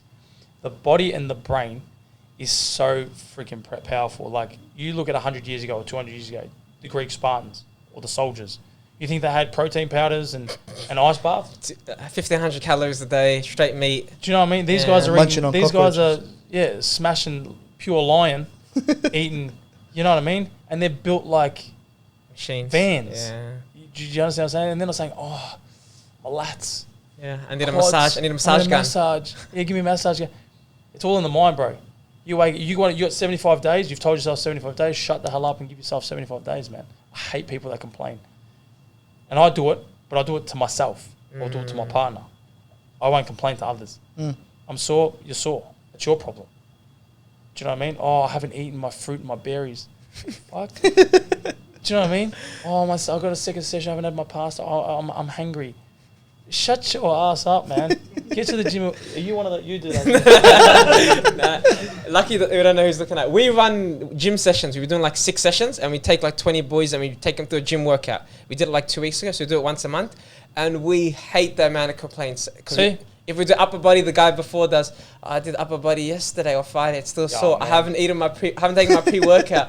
I haven't done this. It's the worst, But the man. guys that come back to the sessions, they'll come Yeah. on camera. But you see... Yeah, I'm going to call you out. Let's go find... Nah. But do you know what I'm saying? Yeah, Like, 100%. I've fought with... My hand's broken at the moment. Have a look at that. Bloody hell. So, yeah. Is this... I don't... Are you fighting soon? Yeah, I don't care. You don't want them to know this, Doesn't do you? matter. You want to cut If it it passes the clearance, it passes the clearance. But what I'm saying, like... out? Cut it out, yeah? do you get what I'm saying? Yeah, maybe cut it out. Do you get what I'm saying? Do you understand what I'm saying? Like, I'm sore, man. My body's battered. Driving gear hurt. It hurts the piss some days. Well, Shut up, man. Got to get the work Do you want to done. be? Do you want to have a six pack? Do you want to be fit? Do you want to be an athlete? Do you want to win a world title? Do you want to play soccer? Do you want to play football? Do you want to sit in an office? Do you want to do podcasts? Whatever you want to do, just do it. I hate complainers, man. It's like I watched one video. I'd like to talk about, like, you know, people looking for like the ideal circumstances. They're like, yeah, I want to go for a run, you know, and what it takes to kind of do that. People talking about getting the right shoes, it's like, bro, man. just put shoes on and go outside. And I've run ovals with bare feet, man. 10 Ks, ran but like storms. Hill, you got to see the hills I run. If you come in, these things your car will struggle to drive up. Yeah. Do you know what I mean? Like, this is how you get strong. You hate doing something, do it, man. Do you think about the Roman Empire a lot? Nah, man. Because talk about the Spartans before. Nah, Do you know what I'm talking about? I'm just saying, like, people complain. Like I said, I know people are like, oh man, like, how long are we gonna be? I'm like, we're gonna have a shower and go straight to the gym. Like, oh, I gotta go home and have my berries. Like, bro, stay home. Drink your berries. Do you know what I mean? I don't want fucking make sure you bring your skirt as well. You know, like, you don't need this stuff, man. I used to go days without eating, man, and like, it's all in the mind. Yeah. And like, I was on that show SAS with. I mean, I didn't last time because I was injured, but even just off camera talking to them, some of the shit they were saying makes us think, man, like, we're all like soft. You know what I mean, you're saying you got 75 days. Like, I used to train this woman. I won't name drop, but if she hears, she'll know that I'm talking about her. But I'm close with this, so it doesn't matter. She'll say to me, she's like, I can't lose weight. I've been training for a month. You said I would lose weight. I said, what'd you have for breakfast? She goes, I was in a rush, so I just had some Cocoa Pops. I said, all right, well, what'd you have for lunch? She goes, I cheated on my diet. I had a fried schnitzel wrap. I'm like, oh, fuck. What's the dinner? She goes, it's Friday night. Me and the hubby are going to get pizza. Yeah. When are you going to have a salad? You know, when are you going to have some fruit? When are you going to have some water? Those berries are coming in handy now. This is why you're not dropping weight. You know, when people look for quick, easy. Like, I need one fight. To be a world champion, you need one fight, correct? Correct. Yeah. One fight. Why have I had 36? Because every fight means something. It's a process. You got 75 days. You're sore. Fuck, it's cold. It's windy. Shut up, man. Get out there and do it. It's even the idea, like, because obviously my brother, he was posting on social media, and a lot of people were talking to him like, you know, 75 days, like, that's so long. I don't think I can do it. And like, when he started, and it went so quick, it's like 2.5 months. Like, think about that. That was like, I've been doing it for 24 years. yeah, that's the point. So 2, 3 a day. When's the last time you saw me take a day off? Like a legitimate day off. I've been with you, 5 years now? 4 years. Probably the plane to America. So there you go. Yeah. Doing some calf raises on the plane. Bro, I did some squat jumps. I did some squat jumps in the bathroom, man. Sparred the pilot. But you see what I'm saying? Yeah. Unless it's like a Sunday, which I've started implementing now, I don't take days off. I don't. Even if I remember I was in hospital. I worked out the system. This is no word of a lie. I was younger. I was 20 something. I was in the hospital. I worked out the system of when the nurses came, they didn't come. I was literally going from bottom floor doing sprints up the stairs. You know, the elevator and then the stairs? Yeah. So I was doing all that, bang, straight back in bed, acting like I was asleep. I promise. I don't take days off. I want to go back to, you know, the way you spoke about maybe Australian boxing. Is it Australian boxing or just boxing in general see you as the villain at the moment? Nah, just Australia. Just Australian boxing. Australia don't have any idea. And I mean that respectfully. Like, they'll talk about, like, you'll talk to someone like, when are you fighting Conor McGregor? I'm like, Oh, Lord, yeah. you know what I mean? I'm like, bro, like, might as well say when I'm playing soccer with Ronaldo. You know what I mean? Like, Yeah, 100%. These people don't understand. And if you do something great, they're like, all the best champ. You have an opinion. Oh, man, you're a wanker. Like, you can't really win here. Where in America, like, the promoters have gone to school to be a promoter. The managers are, educated in managing. Here, I feel like if you've got an extra 100K, you're a promoter. Yeah. There's promoters in Australia that know nothing about boxing. Like, oh man, come down, we've got a mad event, and I'm like, That's not how it works. what am I watching? You know what I mean? My boxing IQ is just dropping. You know what I'm saying? But yeah, I mean, just Australia. But yeah, the But move. soon to be the world. Don't worry. No, awesome, bro. That's it. I'm gonna. Bro, don't lose that. I'm telling you, the villain's probably the best role to play, man. I feel like I just do it naturally. I feel like I just got that head and voice that people hate. That I mean, I'm walking around thinking I'm a solid 10. But look, even when I'm in press conferences, they're just like, a lot of people when they're in press conferences, they try to be like a McGregor, or they try to be American, and I just be me. Like, I was fighting an Italian in my last fight, and he spoke like a strong Italian accent, and I had no idea what he was talking about. And the promoters, and it was live on TV and stuff, and like, everyone was pissing themselves laughing, like thinking I'm trying to take the piss, and I'm like, I know why he's laughing. I generally have no idea what he's talking about. You know what I mean? Like, I just try to be me, and just. And people can see through it as well when you put it on. There's guys there like, oh, yo, man, I'll knock you out. I'm like, one, you're an Aussie. Yeah. You know what I mean? You're from freaking Tassie. Why are you speaking like you're from freaking New York? You know what I mean? Like, I'll just be me, man. And like I said, if you like me, whether you love or you hate me, you're going to watch me. You're either going to pay to watch me lose, or you're going to pay to watch me win. either way, your money's coming in my pocket. That's it, man. So I got a mad entrance song for you. Don't worry, I'll give it to you after. It's not Lana Del Rey though. I'll never walk out with that. You know what I mean? Give me a break, boys. You know what I mean? It's a tough gig. I need bro, something soft in my I got life. something on you. Yeah, that's it. That's it. You got to listen to the song. We need someone to play it off camera just so you can hear the song. You were behind the camera. It's 11 years old, by the way. I had to do a quick search. See? 11 it years. is 11 years old. When I saw Manny Pacquiao, it was Manny Pacquiao. He had a real motivational, slow, Yeah. and the words are like, Have you met? Were you ever starstruck by anyone? Like, you said like you obviously meet celebrities. Was there someone that One. who? One. I mean, I've met amazing athletes, like Mark Wahlberg, Stallone when I was in America. Mark Wahlberg was probably shirtless. That guy's always shirtless. Yeah, he's a big unit. But like, all the UFC fighters. In a second. All the UFC fighters, actors, singers, been all around the world, man. And there's people I'm like, man, that's cool as. But my best one, and it was crazy. My missus organizer for me was having dinner with Hasbullah. Oh No. And like, I'm a big Hasbullah fan. Where's my phone? I don't even know my phone. I think my brother's got it on his in your car. Yeah. What is it? Hasbullah. Yeah. Oh, Hasbullah's my front. It covers Hasbullah. Oh, you love Bro, it. you have a fiance, man. Like, come on. Hasbullah's my boy. Like, yeah, but I mean, I've met him too. I got a photo with him. When I seen him, he strolled in and I was like, man, this is, and he like sat. Like the table was that big, and he was on the other side. I was there, and I was just like trying to talk to him, and his manager is the Russian I fought's. I was Yeah. sick Oh, meeting what? him. So the Russian I fought, that's his manager's cousin. Magmadov, yeah? Yeah, Magomedov. So Yeah. they were related or they're mates or something like that, and he Yeah. knew the Russian I fought. Yeah. So, and obviously Hasbullah doesn't speak much English or Yeah. barely any English. So I was kind of translating, and I gave him a Zerafa T-shirt. It said like Team Zerafa Hasbullah #1.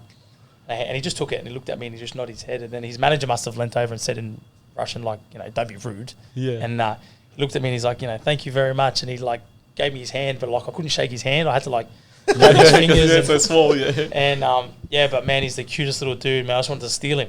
Yeah. I was like, man, he's just strolled in. I was like, fuck, it's grouse, man. He's got a crowd. When I saw him at the event, security around him, and everyone just runs to him, man. Yeah, man. Like He's his manager said, popular. he goes, when you fight in Vegas, he goes, man, hit me up.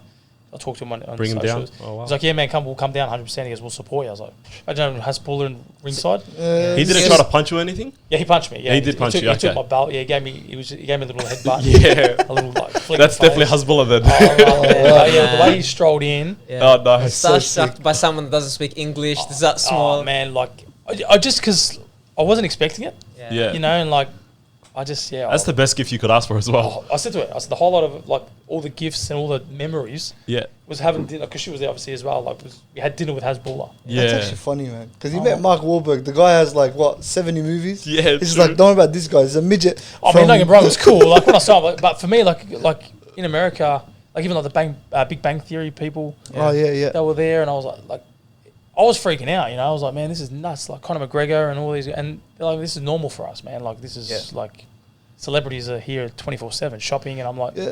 and we don't see any of this stuff you know what I mean, like, Then we do you open ever- up our front doors, a kangaroo, we're wrapped, you know what I mean, like, Then do you ever look back at like your 7-year-old self and go like, damn, like, you know how like sometimes Aussies can be in that sort of space and be like, oh, why am I here? Like you get that sort of like, do you ever suffer from like even that imposter syndrome?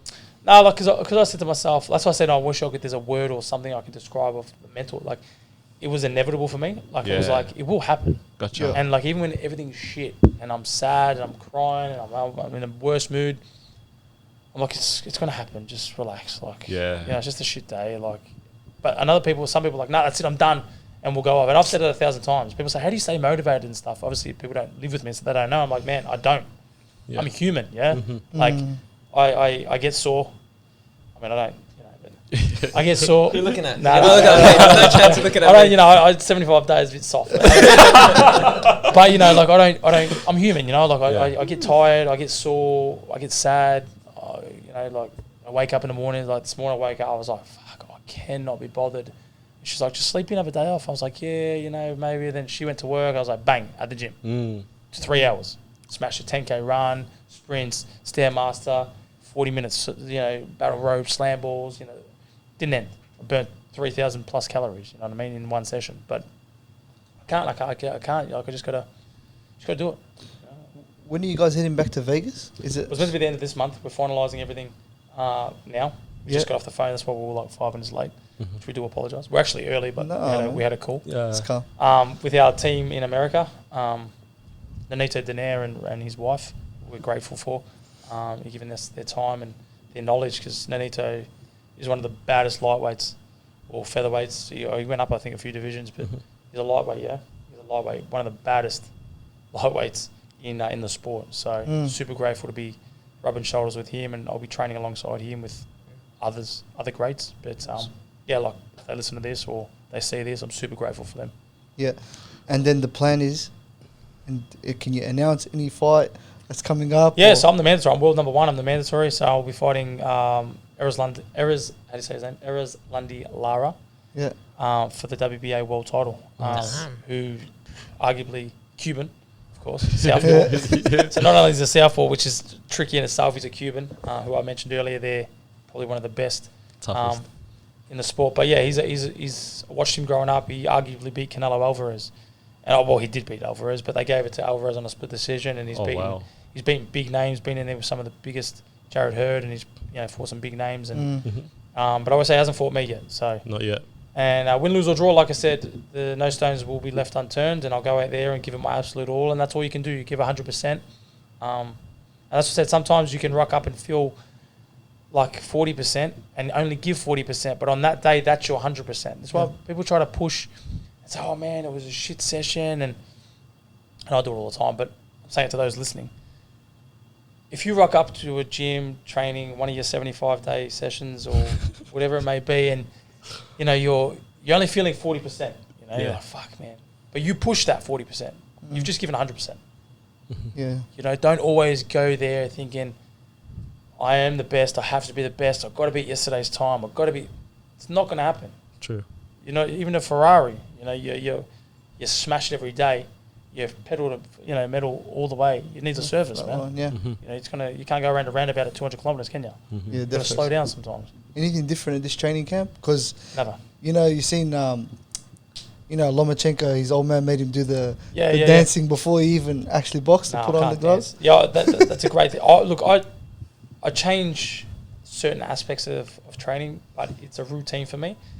And I don't change what I do, I just change game plan, if that kind of makes sense. Yeah, adjust adjust. Like obviously I'm fighting a left-hander now, so pad work will be left-handed, sparring partners will be all left-handed, certain drills, like exiting the ring, and, things change. Yeah, 100%. But in terms of like running, times, rounds in the pads, rounds in the bags, rounds in the sparring, all stays the same.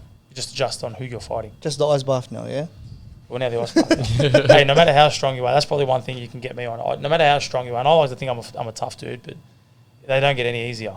No, they don't. You can get fitter by running. You can get stronger by curling weights, doing burpees on the beach, whatever you want to do, but doing an ice bath just does not get easier. It's always cold. Man, it just gets harder. And you're sitting there, I'm like, how long's the bench? 15 seconds. You know what I mean? Seriously, I start turning. I'm like, man, I start getting angry. I actually got a funny story. I sat in the bath today. And she moved it, and I had it on the decking, which was all flat and mad. She put it on the grass, so it was a bit lopsided. Yeah.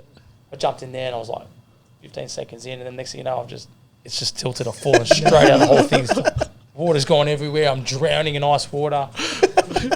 Yeah, man. Yeah, I think it's those mental challenges that sometimes people forget, because eventually going to even running 5-10Ks becomes easy. Yeah. Especially if it's at a slow pace because you're not trying to improve or whatever it is. If you go into the gym, becomes easy. But these mental challenges you get to do really make you level up. Because life becomes easier as soon as you get to push those boundaries. And I think that's what they say about ice baths. If you can consistently mentally test yourself every day, life just becomes so much easier. I have the cold showers every morning. They're easy now. They're like summer, bro.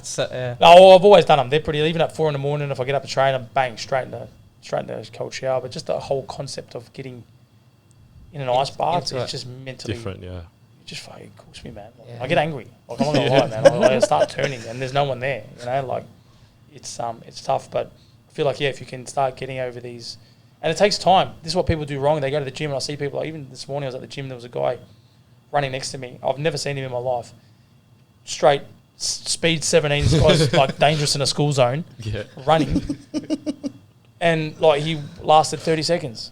Go speed 10 and go for 20 minutes. You're going to get way more out of that than running 30 seconds. Oh, but I ran speed 16, 17, whatever it was. I'm like, Yeah. people don't understand, you know. That's why, like, your 70 days, I'm not taking the piss, but that's good. Soon that will be easy, man. If it's not already now, you're probably already at a base where 75 is probably easy. Yeah, see? So, like, now you could do 100.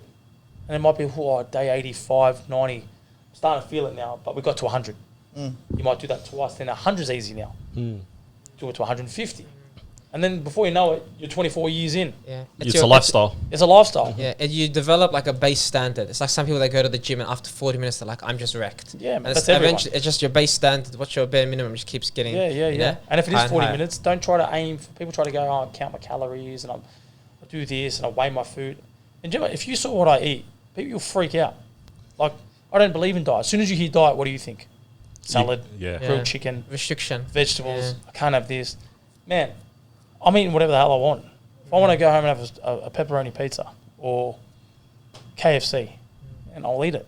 I think you train at an intensity that most people don't, which is why, like, for example, you spoke about that client. She would eat exactly what you just said, the pepperoni pizza with her husband, and Yeah, but she's not getting the training results. either. She wasn't putting in the work either, you know. But that's what most people do. Most people Yeah. don't get 10,000 steps, don't train every day, Correct. aren't burning calories in the sessions.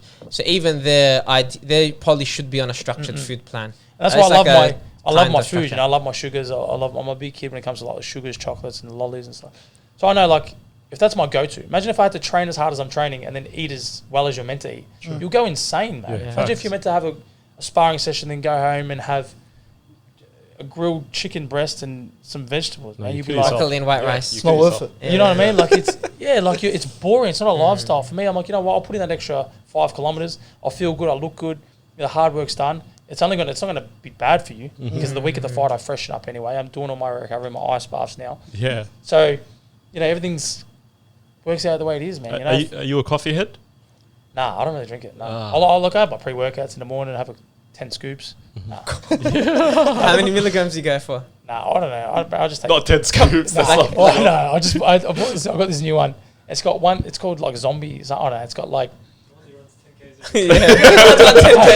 I don't. I just have one scoop. Well, it says 1 scoop, you've been bitten. 2 scoops, you're a zombie. So I just have 1.5. I don't want the full transition to. You have to. I'm only you know what I mean? No, but like I don't. Yeah, like there's way more in like a cup of coffee than what this thing. That's is. true. Like there's not much. But I just wake up. I have my like my pre-workout. I have my glass of water. I skip breakfast. I don't really breakfast. You don't need breakfast. Yeah. You haven't done anything. What do you need breakfast for? Yeah. You know what I mean? You're woken up. Sounds like David Goggins. That's why. But you get what I'm trying to say? Oh, man, I'm starving. You just woke up. You don't deserve nothing. How are you tired brushing your teeth? I heard one guy explain it well. He goes, the idea of training fasted compared to training with food. He goes, your ancestors, you used to go be hungry and go hunt for the food. That was their exercise. You didn't eat a meal and be like, yeah, now I'm going to go hunt for the day. See? It's like for generations, you used to go and get your meal, which was Look the at a lion. exercise. Yeah, a lion. What does it do when it's hungry? Hunt. Guys, looks Perfect prey, word. man. It hunts. So the most energy in the world, and it's probably at the peak, it's going to be its fastest. When it's eating, what does it do? Fucking it sleeps. It's tired, underneath the shade, chilling out. You got always like I only eat 1 meal a day. I haven't eaten all day. I keep my water up. I don't eat. Then at night I have my 1 meal, and I do eat relatively healthy. Like salmon or my chicken or mincemeat or whatever. Like vegetables, rice. But then like I'll have my sweets, my sugars, my go-tos. I'll have a donut, some M&Ms, chill out, and in the morning I wake up, I'm using that energy throughout the day, keeping up my water, my hydration, and you feel happier. Yeah. Like you feel good, and like It's a reward. yeah, that's exactly what it is. I'm like, fuck, man, I can't wait to go home. I've clocked my 10,000 calories. Man, let's order Krispy Kremes. I'm wrecked. Do you know what I mean? What a life. Lucky you. What a life. Yeah. Huh? I'm putting on the weight and you're not. Yeah, well, yeah. You can't. You better not say no. anything. You can't. can't. You look beautiful. You look beautiful. You know what I mean? Again, see complaining. You know what I'm saying? Male, it doesn't matter. Female, they complain. But yeah, bro, I just feel like if my weights, I always keep my weight relatively. What do you walk around with? That's what I mean. I'll fight at 72 kilos. I'll walk around at 75. Which is 75? I reckon I'm less. I'm 74 point something. Oh, Wow. I'm 72. That's Yeah, right. well- But you're much taller than me. Yeah.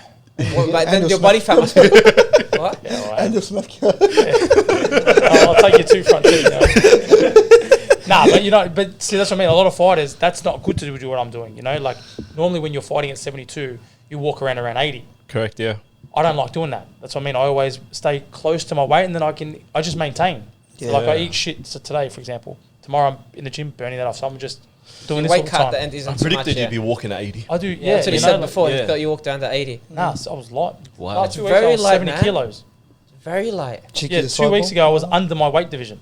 Do you do DEXA scan or anything? Like you find out your body? Nah, I don't believe it. No. Well, Because I'm thinking like you 70 in the 70s for your height. Okay. yeah, I'm ripped. I'm shredded. Yeah. Hey, It's all listen. the beach runs. Tops off. Nah, that's what I mean. I maintain. I just stay roughly around that weight, and that's what I mean. I jump on the scales. 73. Let's order takeout. I can. Or I'm 76, 77. Let's get back on the salads. Let's get back on the brown rice and the chickens. I think because it's your life, you have to have a healthy approach to it. But Yeah. other people are like boxing or whatever it is, gym, it's not their life. They just want a healthy lifestyle. yeah, of course. So you have to go through phases. If you're excess overweight, 20, 30 kilos, you need to cut that weight. Of course. And this is the there's mindset, periods though. for it, yeah. When I'm not in camp. Like if I'm 10 weeks, I'll tell you something. If you're 10 weeks out of something, you could go have a bender tonight. I don't drink or do any of that, but you can. And what you do tonight is not going to affect you 10 weeks from now. I can promise you. If I have KFC today and make myself completely sick eating 2 family buckets, it's not going to affect my fight 10 weeks from now. How much training sessions are going to be from now till then? Yeah. 6 weeks out is when I start, like 4 or 5 weeks out, sorry, I start like, we're getting close now, let's pull away from everything. Let's start, instead of this kind of carbs, we'll go to this kind of carbs.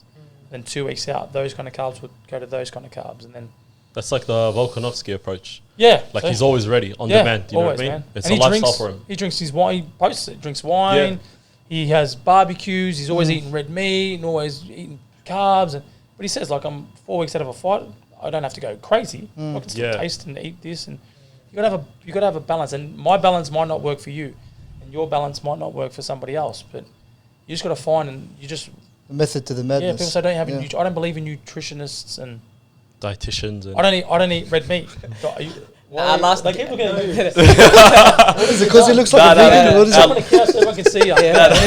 We need our a- last guest was a dietitian. That's why. Oh, I mean, Oh, I thought shout that- out to all the dietitians. You're doing a great job, keep it up. Nah, look, for He's me. Volkanovski's dietitian. Oh, yeah. That's what it. He was works it- the fight dietitian. Yeah. And I- he works with them and stuff. Look. Yeah, well, now I've got to help myself out here. That was the villain in you. Yeah. No, dietitians look. Help me out here, bro. So we just cut it out. We just cut it out. Put in there. I don't care. Everyone likes the bloopers. Nah, dietitians are good if you don't know what you're doing. If someone like Volkanovski. Volkanovski knows now and it works for him. But like, for example, like there's certain things I don't eat. So like I remember having a dietitian and she was like, it was a female, and she was like, you got to have red meat, and I'm like, I don't eat that. You got to have avocado. I don't eat it. Yeah. Like but it's, even though it's healthy for you, like a kiwi fruit. My partner's allergic to it. How healthy is a kiwi fruit? But she can't eat them. If it was in a diet, you know what I mean? Like, you got to know what works for you. You know what I mean? I hate certain foods, and I don't eat onion, and they're sitting there doing a diet. Then I'm, like they say, when you get to the top, there's different levels, bring different devils. Yeah. I always say that. Levels. What's the craziest thing you've experienced so far? Because obviously, you haven't reached your goal yet. You're gonna get there soon, inshallah. So you say, God willing, yeah. God bless, thank you. But God. I was gonna ask you, what's like the craziest thing? When you say you've seen so- craziest, what do you mean? Like, anything. It might be normal to him and crazy to us. yeah, well, that's what I mean. Like, Yeah, as in yeah. just training wise, as in like, Did the Freemasons come and say, we'll give you 50K Yeah, to lose a they- fight or have something? you- oh no, Epstein's Island. Because bro, right now, bro, I'm on this Cat Williams wave, bro, and I'm just like, No, I mean nothing really.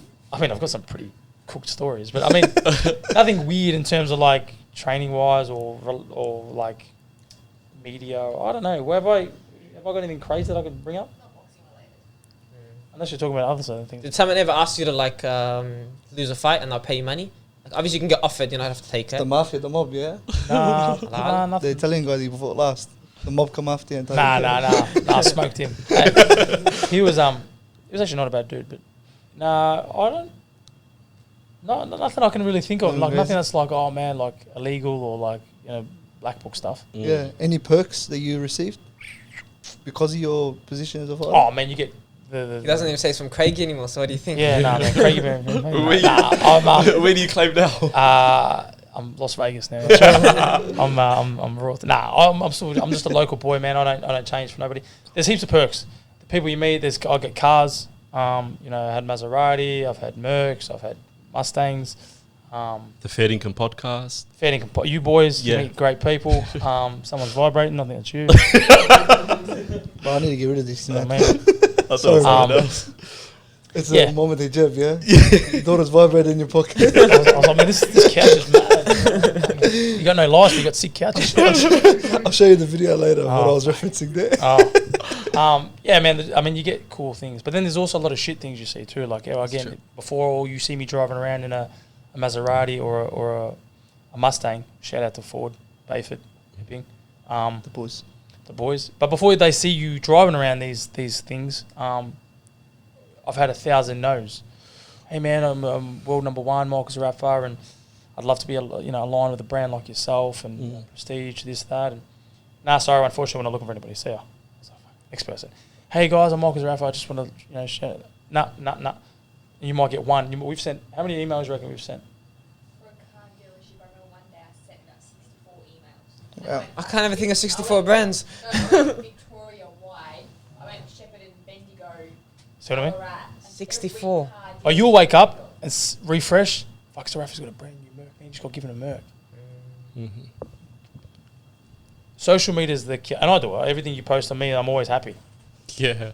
Fuck, bro, I was miserable 10 minutes, half an hour ago. Well, how long have we been now? Longer than before that. Yeah. But you know what I mean? Like, everyone looks at social media. I reckon if I go on you won't. Is there a photo of you on your social media crying? Nah. See? He cries a lot. So I can't Or believe happy, there's nothing. or receiving something. Yeah, or Yeah. traveling, Family, showing traveling. the world. See? 75 days at the beach. But do you see what I'm saying? Yeah. No one ever, and I might have one actually. Of what? You crying? Not crying, but no, there was one with Vinny when I'm sitting on the thing, and there was one when I was prepping for Mundine, man, probably about 3 weeks before the fight, I broke down. I was in COVID, so I did normally do 8 to 10 weeks training camp. I did 14 months. You definitely overtrained them. Bro, I went to the track for 3 weeks out. Even if you had paid me $1 million, or you had a gun to my head, I could not finish a track, the Yeah. orange track. Yeah, I 400 couldn't meters. finish 400 meters. I broke down crying. Couldn't do it, man. And I posted that on social media. And I said, not every day is what it seems. Sunshine and rain, all that cliche crap. Yeah. But I said, in this particular day, man, I broke down. God himself couldn't help me. But everyone that posts on social media, it's Highlights. highlights. And this is where everyone goes wrong. That's what I mean. You guys think, oh, Zerafa. Man, I told you before, one yes, there's 1,000 no's. Why is he getting it? Why is he getting it? Why am I getting it? What am I doing wrong? I'm world number one. It's, even podcast. I mean, podcasts are pretty easy to get on. But I'm just saying, there's a lot of no's before. Oh, not right now. Look, you'll be perfect. Let us know when your fight's announced, and we'll get back to you. And It's that thing where all the people come when you make it. So all the people 100%. stand around. And you know what I do well? Very, very well? I have the best memory. Nice. So if you've burned me, forget it. I'll shake your hand. We're all sweet. I'll forgive you. I won't forget. And there's that many people that I've cut out. I remember our sponsor. I won't name drop them, but back when I was to the point where I was like, please, man, I've got nothing, help me, man. No. I made it. They reached out. Hey, man, we'd love to jump on board. We'll give you $100,000 for a year. Yeah. Just as here's $100,000. I don't want it. And there was a lot more abuse after I don't want it. But I don't want it, man. Take your money and stick it. Oh, but man, we'll make it more. I don't want it, man. Leave me alone. Because when you need something, no one's there. But when you're there, everything comes to you. True. If I win a world title and I'm the most famous boxer in the world, if that ever happened, watch everything come to me. Millions more, cars, money, watches, everything, clothes. But we need to change this, man. Yeah. Somehow. I mean, I'm only one person. Maybe there's a few of us, but you know, like now, for example, if anyone's listening to this, man, help you. What do you need? Lights. Bro, help you boys out. You're just doing great things. Okay, to give you guys, to us, it's going to cost a fortune. To a company that does it for a living, it's free. You're going to get free media out of it. You're going to get exposure out of it. But I guarantee if you had Cristiano Ronaldo on here, you were on the news, you'll have a studio decked out. You don't need it. You just can buy it yourselves. Do you know what I mean? This is where the world's wrong. And this is what I get shitty with. And that's why I said if someone's done dirty by you, don't hold a grudge. Shake it off is what it is. Hey, man, how are you? Yep. That must be tough for you in the sense that now, like, you keep progressing in your career. You don't know if your friends are genuine just because they want to be friends with, which say like Michael Zerafa or the boxer who's doing well. Like, do you find that difficult? Like, getting to know, like, is it maybe sticking with more family, close, older friends, or making new friends is difficult for you? Well, in the sport, you got to be obsessed, man. And when you're obsessed, you start losing everybody, even against your will.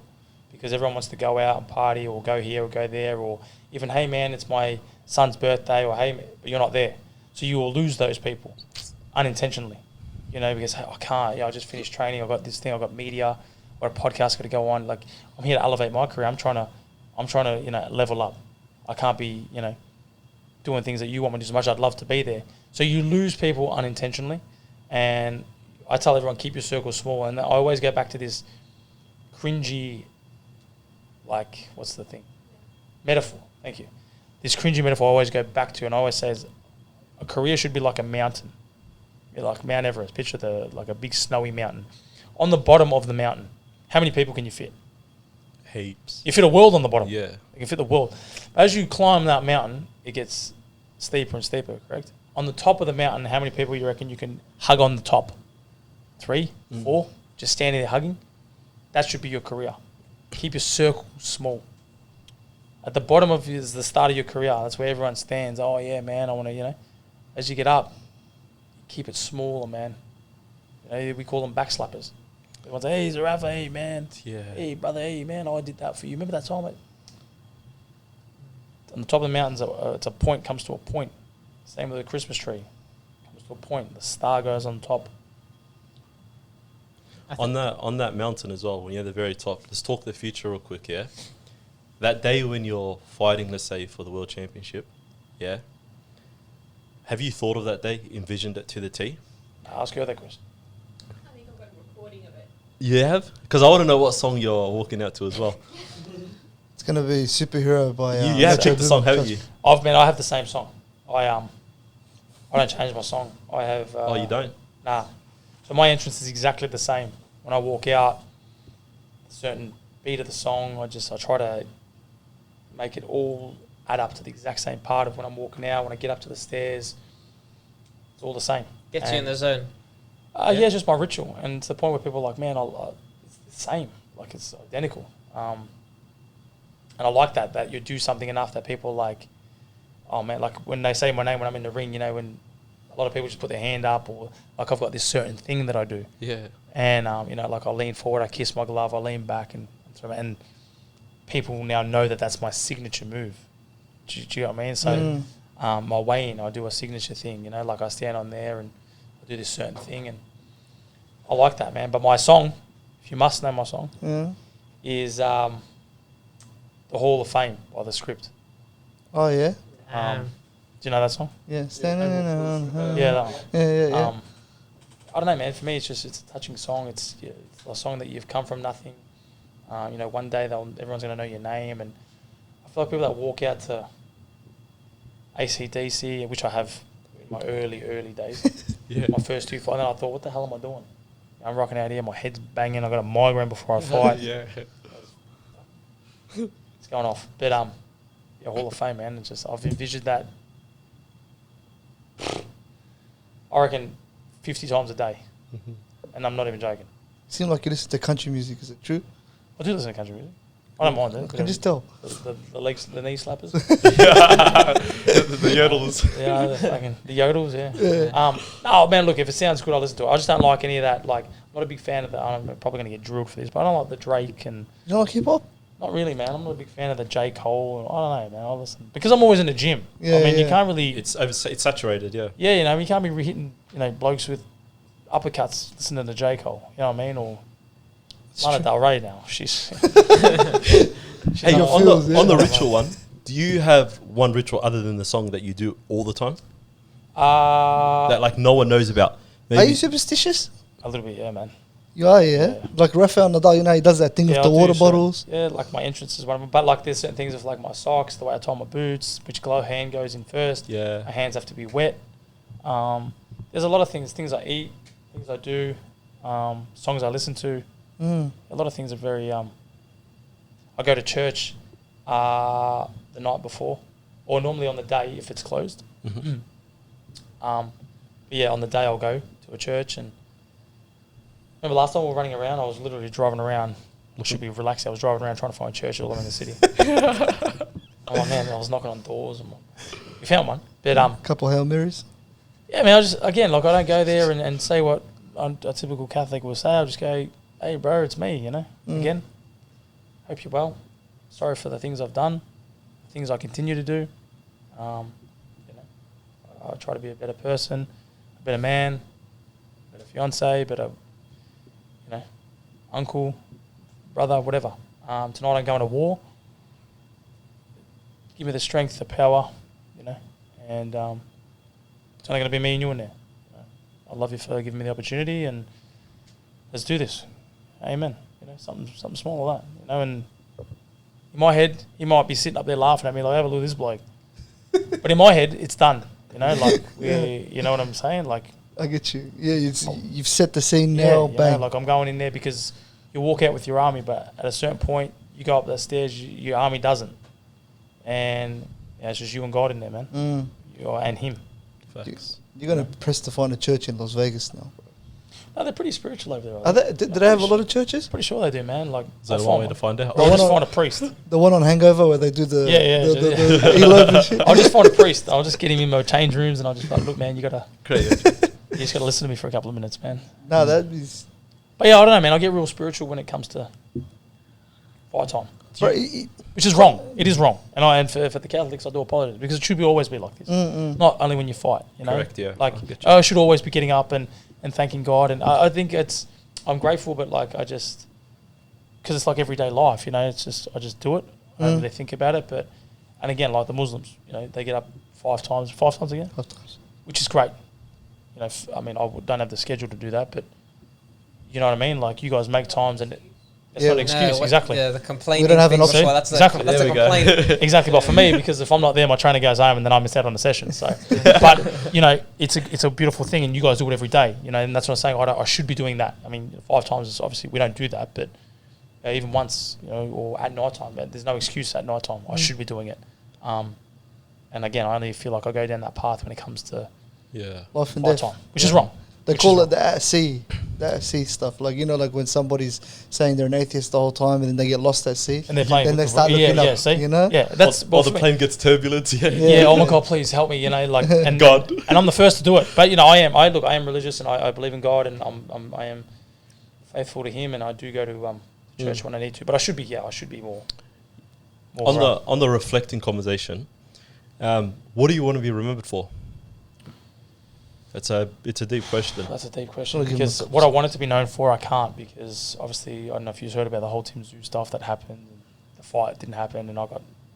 Just for the audience that hasn't Politics. seen it or hasn't heard it, do you mind So, sharing? me and Tim Zoo, I believe, are the biggest names in the Australian boxing scene, and, you know, the fight was meant to take place, and I can't go into too much detail, but it was completely out of my control, and I got done by a lot of people that I thought wouldn't, and I had to wear all the heat for that, you know, and that's where the villain stuff really took a dark turn, because it was Zerafa ran from a fight. Zerafa's a chicken. I fought 9 world champions. I've been all around the world. I fought an absolute killer, the world champion at 21 years old, which everyone thought I was mad for doing. But I got labelled as running away from Tim Zoo, which now today the people, you know, in the sport know, and the promoters know and stuff. But you know, those guys out there that, you know, don't know the sport too well, they just get on there and troll. You know, Zerafa ran, you know, get his runners on, and And for my legacy was to be known for, because I fought everybody, man. And if you know boxing, I fought everybody. You know, I fought tough guys, man. Like I said, at 21 years old, I was fighting Peter Quillen, who was 32-0 with 31 knockouts, the biggest puncher in the division. I got stretchered out. That's how bad it was. You know, I was actually winning the fight until round 5 or 6. But, you know, I don't run from fights. I'm a fighter. It's my job. You know, it's like going to work and saying, like, I left my tools, like, on purpose. Like, you can't work without your tools, you know what I mean? Like, we'll go and play golf and be like, oh, I forgot my clubs.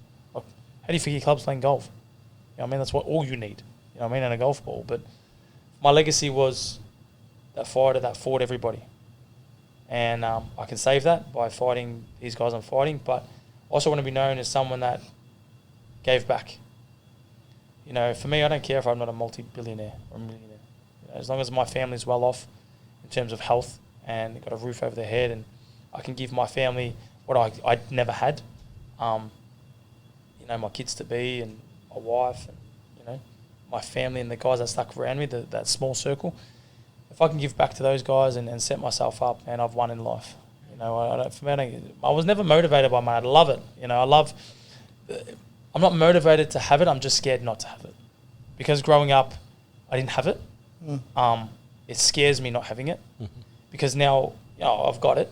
And not having it's like, oh, fuck, you know, what happens? Even if I spend $50 in my head, I'm like, oh, man, that's all right. I've got money. Like, it's okay. But, like, I still have that poor man's mentality. Yeah. You know, like, it's not bad. It's not a bad thing. I love it.